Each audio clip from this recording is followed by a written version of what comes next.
ঘড়িতে সময় বলছে বেলা 11:58। আর আমি সহেলি। এবার আপনাদের সব ধৈর্যের অবসান ঘটিয়ে গুটি গুটি পায়ে নিয়ে যাব সেই ওয়ান্ডার ওয়ার্ল্ডে, যেখানে শুধু রহস্য আর রোমাঞ্চ। হ্যাঁ, আমি আপনাদের নিয়ে যাব সেই নীলুর ডায়েরির পাতায়। সেখান থেকে আমরা খুঁজে নেব বেনুদার আরও একটা কোনো ঐতিহাসিক রহস্য ও রোমাঞ্চের সমন্বয়ে গোয়েন্দাগিরি। তবে এই সব কিছুর আগে আমি ওয়েলকাম জানাবো অন এয়ারে প্রথমবার মিস্টার, না থাক, আমি বলবো না, বরং ওনার মুখেই ওনার পরিচয় শুনে নি।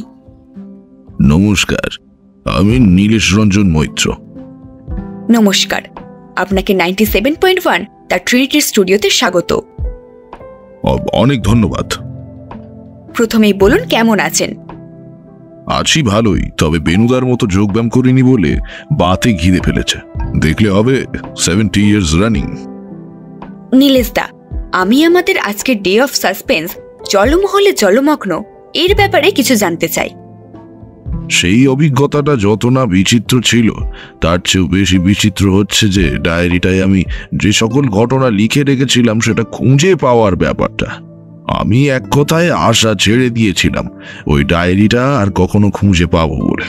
বেশ বহু বছর আগেই ওই ডায়েরিটা খোয়া গেছিল। ওই ডায়েরিটা খুঁজে বার করে দিয়েছেও সেই বেনুদাই। ইন্টারেস্টিং? হ্যাঁ, ইন্টারেস্টিং তো বটেই। আমার 60 বছরের জন্মদিনের সকালে এসে এই 6:30-7টা নাগাদ হবে দেখি আমার ছেলে বিকাশ মৈত্র, বৌমা উর্মিবালা, নাতি 10 বছরের প্রদোষ, আর এদের সবাইকে নেতৃত্ব দিয়ে আমাদের বেনুদা এসে আমাকে শুভ জন্মদিন বলে ঘুম থেকে তুলেছে। আমি প্রসঙ্গত বলে রাখি, ওই আমার শ্বশুর বাড়ির কিছু জমিদারি এখনো আছে।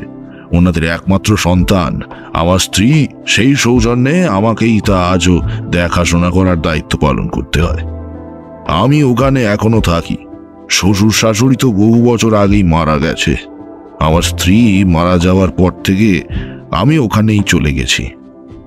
কোথায় সেটা? এখন বলবো না। কেন বলবো না তার কারণটাও পরে বলবো। হ্যাঁ, তো যেটা বলছিলাম, আমার জন্মদিনের ভোরবেলা ওরা সকলে মিলে এলো। নাতিটার হাতে দেখি সুন্দর করে প্যাকেটে মোড়ানো উপহার আমার হাতে দিতেই আমি তো খুলে অবাক। দেখি আমার সেই হারিয়ে যাওয়া ডায়েরি, যাতে পুরো 1980 থেকে 1985 সব কটা কেস এন্ট্রি করা আছে। তারপর আমার ছেলের মুখে শুনি যে অনেক বছর আগে একবার ওই আমার জন্মদিনে গিন্নির সাথে ঝগড়া হয়। রাগে অন্ধ হয়ে কটা নিজের জামা শাড়ির সাথে অজান্তেই আমার ওই ডায়েরিটা সুটকেসে গুছিয়ে সোজা বাপের বাড়ি চলে যায়। বাপের বাড়ি গিয়ে যখন তার রাগ ঠান্ডা হয়, তখন আবার দুষ্ট বুদ্ধি মাথায় চাড়া দিয়ে ওঠে। সে কি করে, শ্বশুর বাড়িতেই এক গোপন জায়গায় আমার ওই ডায়েরিটাকে লুকিয়ে রাখে, আর এই পরিকল্পনা করে যে আমি ডায়েরিটা খুঁজে না পেয়ে যখন হন্যে হয়ে পাগলের মতো ঘুরে বেড়াবো, তখন কোনো এক উপলক্ষে সেটা আমাকে ফেরত দিয়ে চমকে দেবে। কিন্তু বেচারি কালে কালে ভুলে যায় সেটা যে তার কাছে লুকানো অবস্থায় রয়েছে। তার মারা যাওয়ার আগে হঠাৎ মনে পড়ে যে সে আমার একটা ডায়েরি লুকিয়ে রেখেছিল। তাই কখন জানি না ছেলেকে আড়ালে ডেকে বলে, শোন খোকা, তোর বাবার কেস ডায়েরিগুলো কত প্রিয় তা তো তুই জানিস। এমন একটা কেস ডায়েরি আমি এক জায়গায় লুকিয়ে রেখেছি তোর বাবাকে জব্দ করব বলে, কিন্তু পরে দিতে ভুলে গেছি। আজ এত বছর পরে যদি তা দিই, তাহলে তোর বাবা হয়তো আমাকে ক্ষমা করবে না, হয়তো খুব রাগ করবে। তাই আমি যখন থাকবো না, তখন তুই ওটা তোর বাবাকে ওর একটা জন্মদিনে ফেরত দিস। আর এই ধাঁধার উত্তরটা সমাধান করতে পারলেই ওই ডায়েরিটা খুঁজে পাবি। আর শোন, যদি নিজে না পারিস তাহলে বেনুদাকে দিস, ও ঠিক খুঁজে দেবে। এই দেখো, সেই ধাঁধাটা আমি আবার দেখাবো বলে নিয়ে এলাম তোমাদের জন্য। দিনের মধ্যে দিন, উপর মাথা নিন, মায়ের প্রতি আগে, মায়ের পিছে জাগে, প্রাণের প্রিয় খাতা, খুঁজতে খাটান মাথা। তুমি তোমার শ্রোতা বন্ধুদের কাছে প্রশ্ন করো এ ধাঁধাতে কি বলা হয়েছে? এটুকু সংকেত দিতে পারি যে এখানে একটা জায়গার নাম বলা রয়েছে আর বাড়ির একটা নির্দিষ্ট অংশের কথা বলা আছে। বেনুদার অগণিত ভক্ত রয়েছে, তাদের মধ্যে কেউ না কেউ তো নিশ্চয়ই বেনুদার মতো মাথা খাটাতেই পারবে। তো যাই হোক, আমি যেই খাতাটা খুঁজে পেয়ে গেলাম অমনি আমার ছেলে বায়না করে বসলো যে এতকাল আমার সব গল্প বিরূপবর্জন নামক পত্রিকা থেকে বেরিয়েছে, তাই এবার ওই নতুন খাতাটা একান্তভাবে ওর বিহঙ্গ পাবলিকেশন থেকে ও ছাপাতে চায়। অসংখ্য ধন্যবাদ আপনাকে নীলেশদা, আমাদের সঙ্গে সব কথা শেয়ার করার জন্য। আপনাকে আমরা ছাড়ব না, আপনাকে আমরা আবারও কিন্তু আমাদের স্টুডিওতে চাই। আর আপনারা শুনতে থাকুন বেনুদার আর এক নতুন অ্যাডভেঞ্চার, জলমহলে জলমগ্ন, অনলি অন 97.1 দ্য ট্রিনিটিতে। শুরু হচ্ছে বেনুদার রহস্য অ্যাডভেঞ্চার, জলমহলে জলমগ্ন। বেনুদার চরিত্রে দেবাঞ্জন, গল্প পাঠে এবং নীলেশের চরিত্রে ঈশান এবং জয়মোহন বাবুর চরিত্রে অসীম।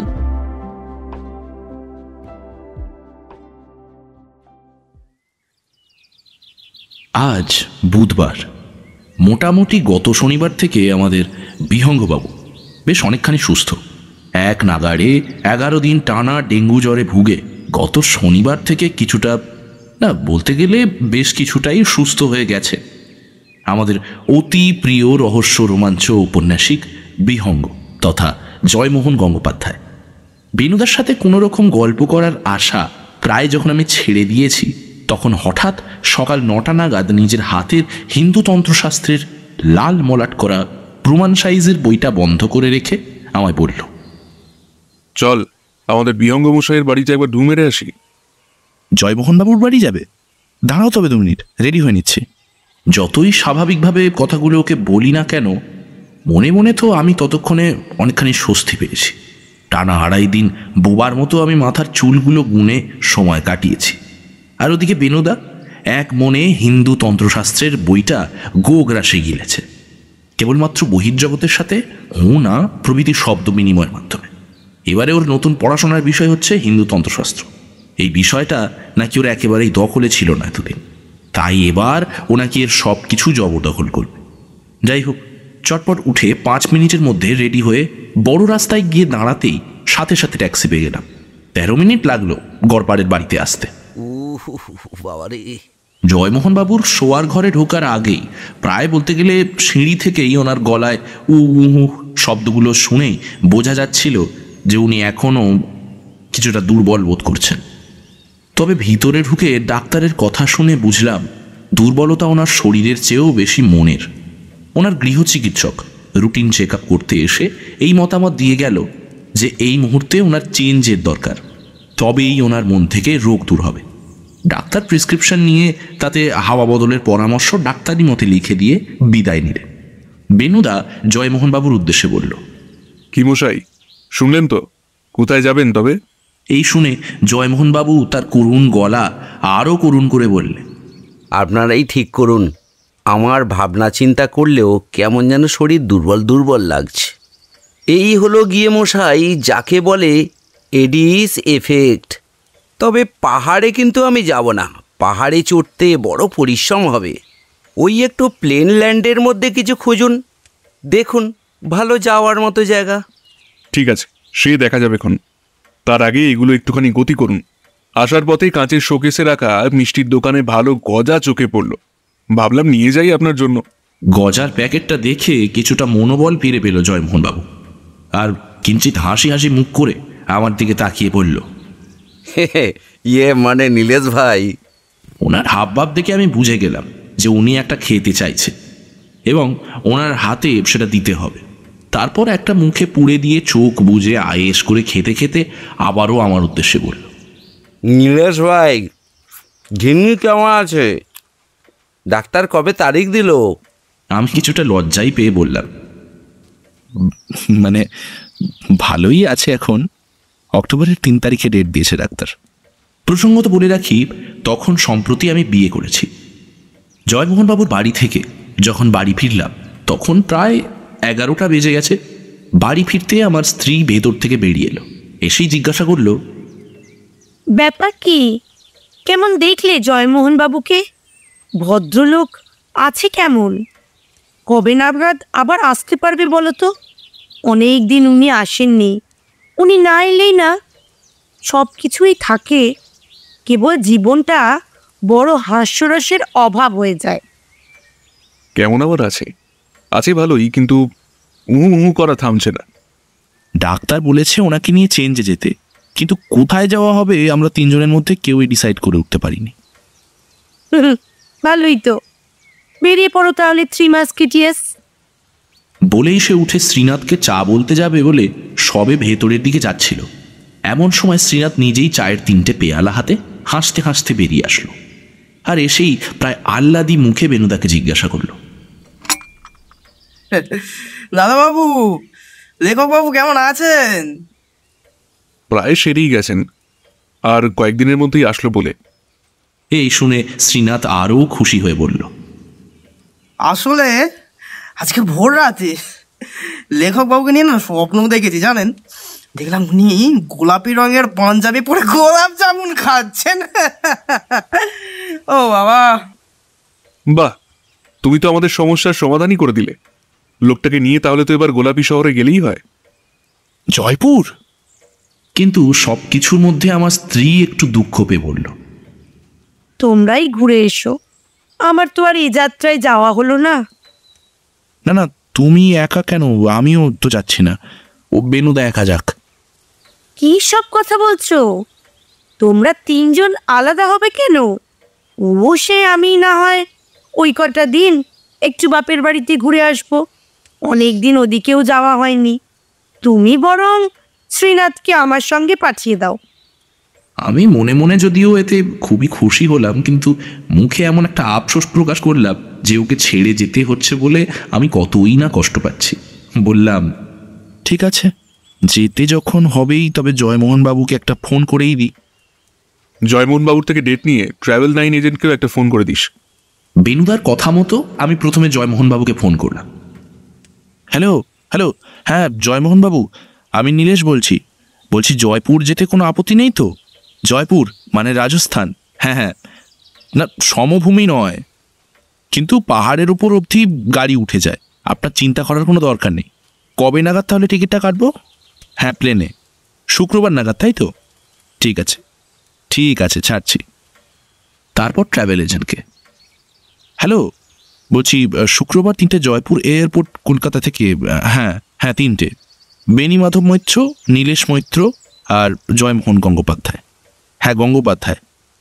এরপর বেলা 1:30 নাগাদ ঘরে বসে শুনতে পেলাম, হ্যালো, হ্যাঁ বাবা বলছি, হ্যাঁ আমি বলছি কি শোনো না, শনিবার আমি আর শ্রীনাথ আসছি। না না, কোনো গাড়ি পাঠাতে হবে না, খেয়াঘাটে দাঁড়ালেই হবে। হ্যাঁ থাকবো কদিন, ওনারা তো বাড়িতে থাকবেন না, তাই আমিও ভাবলাম একটু তোমাদের ওখান থেকেই ঘুরে আসি। শুক্রবার সকাল 8:40 দমদম থেকে প্লেন টেক অফ করেছিল, আর প্রায় 11:40 নাগাদ জয়পুর এয়ারপোর্টে আমরা ল্যান্ড করেছি। ঘটনার মধ্যে দমদম এয়ারপোর্টের ওয়েটিং লাউঞ্জে বসে জয়মোহনবাবু 1 ঘন্টায় 2বার গায়ে ওডোমস মেখেছেন, আর প্লেনের ভেতর উফ কি মশা, উফ বলে 2-4টে চড় মারার শব্দ তুলেছেন। তবে উনি মুখ্যম কেরামতিটা ঘটিয়েছেন জয়পুর এয়ারপোর্টে। লাগেজ কালেক্ট করে আমরা 3 জনে একসাথে ট্যাক্সি স্ট্যান্ডের দিকে এগোচ্ছি। এমন সময় এক্সিটের মুখে উনি আচমকা দেখি নিজের লাগেজটাকে দাঁড় করিয়ে রেখে এক ভদ্রলোকের পায়ের কাছে ঝুঁকে প্রায় প্রণামের ভঙ্গিতে প্রথমে নিচু হয়ে আছেন। তারপর উঠতেই দেখি এ তো ভিজিটিং কার্ড, যেটা পড়ে গেছিল সেটা তুলে দিলেন, আর দিয়েই বললেন, এই ইজ ইট ইয়োর্স? উত্তরে ভদ্রলোকটিকে পরিষ্কার বাংলাতেই বলতে শুনলাম, अरे यही देखो, এটা পড়ে গিয়েছিল। ये মানে आपका बहुत बहुत शुक्रिया। এই শুনে জয়মোহন বাবু আরো বেশি খুশি হয়ে যাকে বলে আহ্লাদে গদগদ হয়ে বলল, আরে আরে, ইউ আর মানে আপনি বাঙালি? নমস্কার, আমার নাম জয়মোহন গঙ্গোপাধ্যায়, রহস্য রোমাঞ্চ সিরিজের রাইটার, ওরফে Bihanga. Nice to meet you. নমস্কার, আমি বাঙালি, কিন্তু কাজের সূত্রে বিভিন্ন জায়গায় ঘুরে বেড়াতেও থাকতে হয়। যেমন এখন বেনারসে আছি। আচ্ছা, আবার দেখা হবে, আজকে চলি। হ্যাঁ, প্লিজ ডোন্ট মাইন্ড, একটু তাড়াই আছি। আর তার উত্তরে জয়মোহন বাবু তার বিখ্যাত সাহেবী কায়দায় বাই বাই বলে হাত তুলে কিছুক্ষণ নেড়ে টেড়ে তারপর আমাদের কাছে ফিরে এলেন। আমাদের কাছে ফিরে এসে বেনুদাকে উদ্দেশ্য করে বললে, কি বুঝলেন মশাই? আপনি কি বুঝলেন সেটা আগে বলুন। লোকটা খুব বড় লয়ার। বলুন। ব্যাপারটা অবশ্য আমিও খেয়াল করেছি। ভিজিটিং কার্ডের ওপর পরিষ্কার লেখা ছিল অ্যাডভোকেট পি.কে. সোনি। বেনুদা রীতিমতো জয়মোহনবাবুর কথা শুনে ধমকে উঠে বলল, ধুর মশাই, উনি কেন উকিল হতে যাবেন? উনি তো বললেন উনি বেনারসে থাকেন, অথচ ভিজিটিং কার্ডে জয়পুরের ঠিকানা লেখা। যে মানুষ বেনারসে থাকে তার ভিজিটিং কার্ডে কেন জয়পুরের ঠিকানা লেখা থাকবে বলতে পারেন? তার উপর উনি বললেন উনি বাঙালি, অথচ ভিজিটিং কার্ডে নাম লেখা পি.কে. সোনি। অবশ্যই সোনি বলে বাঙালি হতে পারবে না, এর কোনো মানে নেই। চলুন এগোনো যাক। আমরা এয়ারপোর্ট থেকে বেরিয়ে একটা ভাড়ার ট্যাক্সি নিয়ে জয়পুর সিটি রোডের দিকে রওনা দিলাম। প্রায় 20-25 মিনিট গিয়েই পৌঁছে গেলাম আমাদের গন্তব্যে। খুব ছোট্ট একটা শহর জয়পুর, যেখানে শহরে এ প্রান্ত থেকে ও প্রান্তে গাড়ি করে যেতে সর্বাধিক 2 ঘন্টাও লাগে না। আমরা এখন যেখানে এলাম আশেপাশের ঘর বাড়ি দোকানপাট সম্পূর্ণ গোলাপি রঙে ছেয়ে আছে। এটা জয়পুর শহর, যাকে বলে কেন্দ্রস্থল। এখানে জয়পুরের বড় মার্কেট, হোটেল রামনিবাস আমাদের এবারের আশ্রয়। হোটেলের বারান্দায় দাঁড়িয়ে উল্টো দিকে কিছুটা বাঁ দিক ঘেঁষে রাস্তার একেবারে মুখে যে বিশাল বড় ইমারতটা দেখা যাচ্ছে সেটার নাম হাওয়া মহল। আজ বাইরে থেকে দেখছি, কাল ওটা ভেতর থেকে দেখতে যাব। আমার পাশে দাঁড়িয়ে রাস্তার দিকে মুখ করে উদ্যত কণ্ঠে কিছু না বলে কয়ে জয়মোহনবাবু শুরু করে দিল, অপূর্ব শোভাময় জয়পুর অতিশয়, গোলাপি লাজুক রঙে আহ্বানে সহৃদয়। আপনার নীলকণ্ঠ মল্লিককে পৃথিবীর সকল জায়গার উপরে কবিতা লিখে ফেলেছেন। এর উত্তরে জয়মোহনবাবু বক্তৃতা সবেমাত্র শুরু করতে যাচ্ছিল, তখনই বেনুদা পিছন থেকে এসে বলল, জয়মোহনবাবু যান, বাথরুমে ঢুকে পড়ুন। যথেষ্ট ধকল নিয়েছেন, এখন বিশ্রাম প্রয়োজন। আপনি কিন্তু এখানে দুর্বলতা কাটাতে এসেছেন, দুর্বলতা বাড়াতে নয়। তাড়াতাড়ি চলে যান। বেনুদার কড়া শাসনে উনি আর কিছুই না বলে শুধু আগে বলে বাথরুমের দিকে হাঁটা লাগাল। একটা ডাবল বেডরুমে এক্সট্রা একটা বেড আনিয়ে আমরা 3 জনেই একসাথে থাকার ব্যবস্থা করেছি। এরপর বেনুদা আমাকে বলল, ওর উপর যথেষ্ট ধকল যাচ্ছে, এখন লাঞ্চ করে রেস্ট, তারপর বিকালে মার্কেট। বিকেলে বলেছিল বটে, তবে বেরোতে বেরোতে প্রায় সন্ধে 6:30 হয়ে গেল। এমনিতে পশ্চিমের অঞ্চল বলে এসব জায়গায় সূর্যাস্ত খুব দেরি করেই হয়, তবে যেহেতু শীতকাল তাই 6:30তেই যথেষ্ট অন্ধকার হয়ে যায়। বাজারে দোকানগুলোতে ঝলমলে আলো রাতের অন্ধকারকে ফ্যাকাশে করে দিয়েছে। বেনুদা বলল, বুঝলি নীলু, এখানে উটের চামড়ায় তৈরি জিনিস কিন্তু খুব বিখ্যাত। তাছাড়া রাজস্থানী কাপড়, শাড়ি, ঘাগরা, পাঞ্জাবি আর গায়ের গয়না, বিশেষত কুন্দন পৃথিবী বিখ্যাত। জয়মোহনবাবু এসব শুনেই বেশ উত্তেজিত হয়ে বললেন, বলছেন কি মশাই? তাহলে তো 2-1 পিস আইটেম নিজেকে উপহার দিতে হচ্ছেই। যা নেবেন বুঝে শুনে নেবেন। শুধু জয়পুর কেন, দুনিয়ার সব জায়গাতেই ট্যুরিস্ট দেখলে দোকানদাররা গলা কাটবার চেষ্টা করে। কিন্তু না মশাই, সাধারণ জিনিসপত্র, সে উটের চামড়াই হোক আর তার পিঠে যাত্রাই, ও আমি কিনবো না আর চড়বও না। একটা ঐতিহাসিক জায়গায় এসেছি যখন, দাঁত খোঁচানোর কাঠিও আমি রাজপুত মেজাজের ঐতিহ্যবাহী হলে তবেই কিনব। ওনার কথা মতো আমরা রাজপুত মেজাজের ঐতিহ্যবাহী কিছু সংগ্রহ দেখতে প্রথমে ঢুকলাম তেওয়ারি কিউরিও শপে। দোকানে ঢুকেই সুন্দর মতো এক মারোয়ারি যুবতীকে দোকানের কাউন্টারে বসে থাকতে দেখে এই বয়সেও জয়মোহনবাবু ঘাবড়ে টাবড়ে গিয়ে হিন্দি, বাংলা, ইংলিশ একসাথে মিশিয়ে খিচুড়ি করে বলল, মানে উটের চামড়াকা কিছু হিস্টোরিক্যাল জিনিস দেখাইয়ে তো। মেয়েটা ফ্যাল ফ্যাল করে তাকিয়ে আছে দেখে বেনুদা জয়মোহনবাবুর হয়ে এবার বলল, कैमल स्किन का कुछ एंटिक पीस दिखाइए जरा। ओके सर, जरा मेरे साथ अंदर आइए। বলে যে ঘরটায় আমাদের নিয়ে গেল তাতে ঢুকে আমি মুগ্ধ হয়ে গেলাম। আমার ধারণা ওদের দুজনেরও একই অবস্থা। সিলিং থেকে ঝুলছে স্তরে স্তরে কাঁচ আর রূপোর সূক্ষ্ম কারুকাজ করা ঝাড়বাতি, যার ফুলের পাপড়ির মতো স্তরে স্তরে সাজানো বাতিদানির একেবারে নিচের স্তরে, যেখানে মাত্র একটাই বাতিদানি, সেখান থেকে রূপোর আর মখমলের পাতলা একটা ঝালর ঝুলছে। তাছাড়া রূপোর ফ্রেমে বাঁধানো আয়না, যার চার কোণায় চারটে কড়ি মাপের যে উজ্জ্বল পাথরগুলো ঝকমক করছে, সেটাকে বেনুদা বলল আসল পান্না। আর যেটা চোখে পড়ল সেটা হলো ছোট কাঠের তৈরি তীর ধনুক, দৈর্ঘ্যে প্রস্থে একটা রিভলভারের অর্ধেক। কিন্তু এটার সাহায্যে যে তীরটা বেরোবে তার মাথায় কিছুটা ছুঞ্চির মতো দেখতে তীক্ষ্ণ একটা অস্ত্র লাগানো আছে। বেনুদা বলল, সাধারণত হাওয়া মহলে যে সমস্ত রানীরা বসবাস করত, এটি তাদেরই আত্মরক্ষার অস্ত্র। হাওয়া মহলের সরু সূক্ষ্ম জাফরির ভিতর দিয়ে রানীরা বাইরের জগৎকে পর্যবেক্ষণ করত এবং প্রয়োজনে সেই জাফরির ভিতর দিয়ে নিজের সাব্যস্ত শত্রুকে আক্রমণ করত এই অস্ত্রটার দ্বারাই।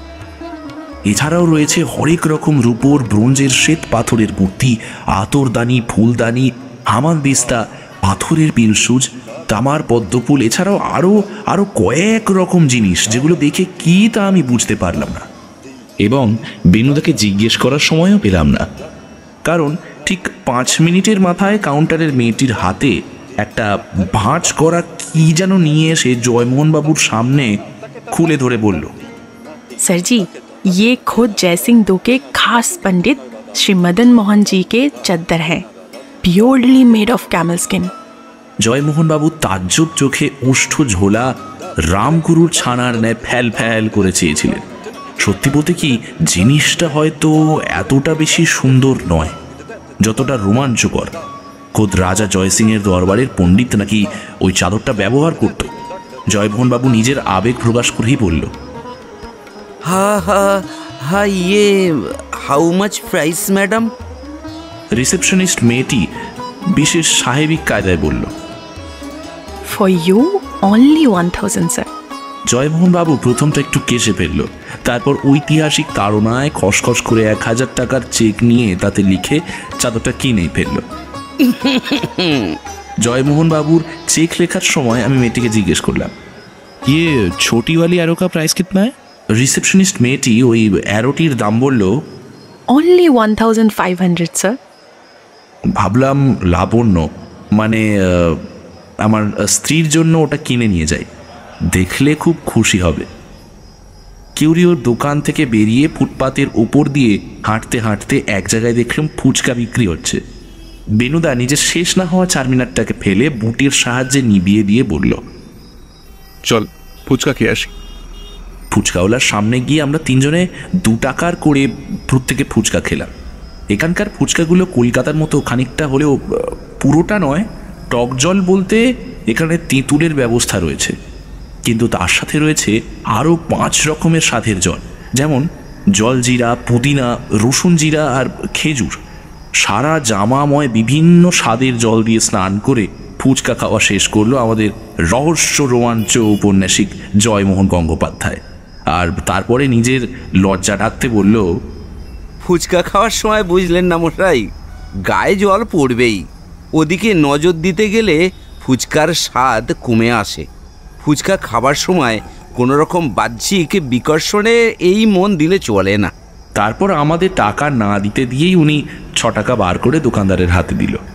মার্কেটে তারপর আরও কিছুক্ষণ কাটিয়ে বেনুদ একটা জিকে সান্ডার্সের লেখা the history of Rajput and their architectures in India কিনে নিয়ে তবে আমরা হোটেল ফিরলাম। হোটেলে ফিরে পোশাক আশাক বদলে একটু ফ্রেশ হয়ে নিয়ে হোটেলের নিচে ডিনার লঞ্চে চলে গেলাম। আমি আর বেনুদা ভেজ থালি আর জয়মোহনবাবু একটা এগ থালি অর্ডার করে নিজেদের মধ্যে কথাবার্তা বলছিলাম আগামীকালের প্ল্যান নিয়ে। বেনুদা যখন বলছিল, কাল তবে হাওয়া মহল থেকেই শুরু, এই অবধি বলতে না বলতেই তাকে থামিয়ে দিয়ে জয়মোহন গঙ্গোপাধ্যায় নিচু স্বরে কিছুটা সামনের দিকে ঝুঁকে বেনুদার কানের কাছে এগিয়ে এসে ফিসফিস করে বললেন, ও মশাই, ওয়েটারগুলোর কথা শুনুন একবার, কি মিস্টেরিয়াস না? এরপর আমি আর বেনুদা দুজনেই কান খাড়া করে শুনলাম। একটা কুচুটে মতো বেয়াড়া, কুচুটে বলছি কারণ ওর মুখটা দেখেই আমার কুচুটে বলে মনে হয়েছে। যেরকম সারাক্ষণ ভুরু কুঁচকে আছে তাতে ওকে কুচুটে বলতে আমার একটুও খারাপ লাগছে না। যাই হোক, সে বেয়াড়া অন্য দুজন বেয়াড়াকে উদ্দেশ্য করে বলছে, देख हरीश, काम में मूड में करने नहीं वाला। वो फंसा हुआ है तो मेरा क्या? मुझे अगर कोई पैसा नहीं मिलेगा तो मैं भी छुट्टी मार दूंगा, मालिक को बोल देना। এই শুনে অনুরোধের সুরে আর একটা বেয়াড়া বলল, देखो पवन भाई, हरीश अगर ऐसा मुसीबत में फंसे हुए नहीं होते तो क्या वो छुट्टी लेता? और इतने दिन में काफ़ी लिया क्या? कब मजबूरी हम नहीं समझेंगे तो कौन समझेगा? उसके साथ भी ऐसा हादसा होगा, ये कौन जानता था? বেনুদা প্রথমে কান খাড়া করে পুরোটা শুনে নিল, তারপর জয়মোহন বাবুর উদ্দেশ্যে বলল, মিস্ট্রি হয়তো কিছু আছে, কিন্তু আমরা এখানে স্রেফ আপনাকে নিয়ে চিনতে এসেছি, কোনো রকম সমস্যায় জড়াতে নয়। আমি মশাই যেটাতেই জড়িয়ে পড়ি সেটাই প্রচণ্ড রিস্ক ফ্যাক্টর হয়ে যায়। আপনাকে নিয়ে এবার তেমন কিছুতে জড়ালে চলবে না। জয়মোহনবাবু এই কথা শুনে ডিমের কুসুমটা মুখে পুড়ে দিয়েও তৃপ্তির ভঙ্গি না করে আফসোসের ভঙ্গি করে বললেন, আহ, এমন একটা অ্যাডভেঞ্চার সেভ হাতের নাগাল ঘেঁষে বেরিয়ে গেল গা। ছি ছি ছি। আমি এবার কিছুটা সান্ত্বনা দিয়ে বললাম, অত ভাবছেন কেন? বেনুদা যেখানেই যায় রহস্যর পিছন পিছন যায়। এখানেও আপনি নিরাশ আশা করি হবেন না, আমাদের এতদিনের অভিজ্ঞতা তো, তাই বলছি। বেনুদা এবার খাওয়া শেষ করে এক ঢোক জল খেয়ে বলল, এখনো পর্যন্ত তো তেমন কোনো রহস্য ঘটেনি। ঘটলে যে আমি চুপ করে বসে থাকবো না সেটা তো নিশ্চিত, কিন্তু যখন ঘটেনি তখন খুঁচিয়ে বার করবও না। এরপর আর কোনো কথা হলো না। আমরা তিনজনেই খাবার জায়গা থেকে উঠে হাতটা ধুয়ে মিছরির দানা আর মৌরি মুখে পুড়ে উপরে ঘরে এসে শুয়ে পড়ার উপক্রম করলাম। অবশ্য শুয়ে পড়ার উপক্রম করলাম আমরা দুজন। বেনুদা দেখলাম নাইট ল্যাম্পটাকে জ্বালিয়ে রেখে জিকে সান্ডার স্কুলে বসলো। জয়মোহনবাবুর উদ্দেশ্যে জিজ্ঞেস করলো, আপনার এই লাইটটা জ্বললে অসুবিধা হবে তাই না? সার্টেনলি নট মশাই, আমি তো বরাবরই মাথা পর্যন্ত কম্বল মুড়ি দিয়ে শুই, চোখে আলো ঢোকার জায়গায় পাবে না। সকাল 9টার সময় আমি আমার স্ত্রী লাবণ্যকে ফোন করলাম। গতকাল লাইন পাওয়া যায়নি, চেষ্টা করেছিলাম, তাই আজ প্রায় 9টা থেকে 9:15 কেবল নিজের সত্যতা প্রমাণ করতে আর তার মান ভঞ্জন করতেই কেটে গেল আমার। তারপর সকলের কুশল সংবাদ নিয়ে বেনুদা ও জয়মোহন বাবুকে নিজের প্রণাম জানিয়ে প্রায় 9:20 নাগাদ ফোন রেখে দিল। আমি তৈরি হতে গেলাম। ইতিমধ্যে জয়মোহন বাবু সম্পূর্ণ তৈরি হয়ে গিয়েছেন। বেনুদা সকালবেলা উঠেই ব্যায়াম করে দাড়ি কামিয়ে স্নান করে তৈরি, কেবল বেরোনোর পোশাক পরেনি। সে এখনও সেই জিকে সান্ডার্সেই ডুবে রয়েছে। 10টা বাজতে 5 বেনুদা বই বন্ধ করে জামা কাপড় পরে 5 মিনিটের মধ্যে তৈরি হয়ে নিল। এদিকে আমি আর জয়মোহনবাবু তো অনেক আগেই তৈরি। আমরা নিচে রিসেপশনের কাছে নেমে আসতেই দেখি রিসেপশনে রাজস্থান পুলিশ। জয়মোহনবাবু আমার ডান হাতটা ওনার বাঁ হাত দিয়ে টিপে ধরে বলল, হে হে নীলেশ ভাই, বলেছিলাম না অ্যাডভেঞ্চার মিস্ট্রি। যাক, এ যাত্রায় নিরামিষ যাত্রা নয়।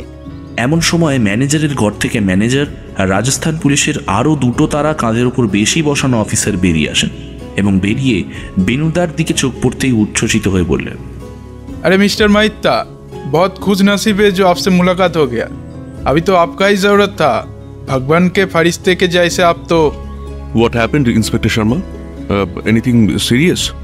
উত্তরে কিছুটা বিচলিত হয়ে ইন্সপেক্টর বললেন, Everything is happening serious here, Mr. महित्ता। Such as?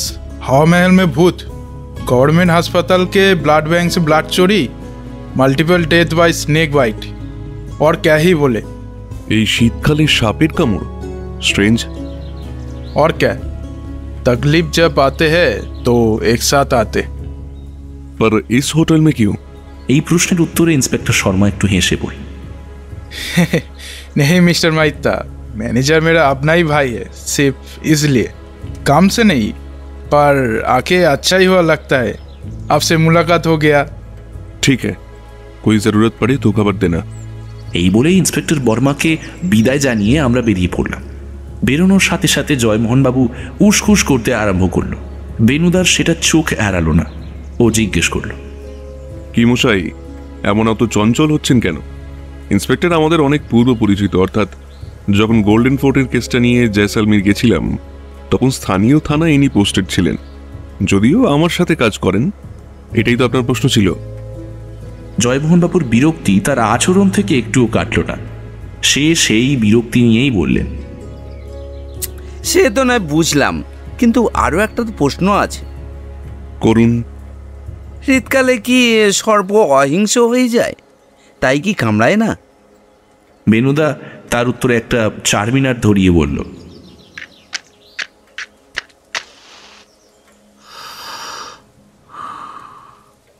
আগে না মশাই, সাপেরা শীতে হাইবারনেশনে যায়।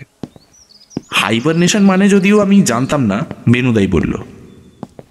হাইবারনেশন মানে হলো শীত ঘুম।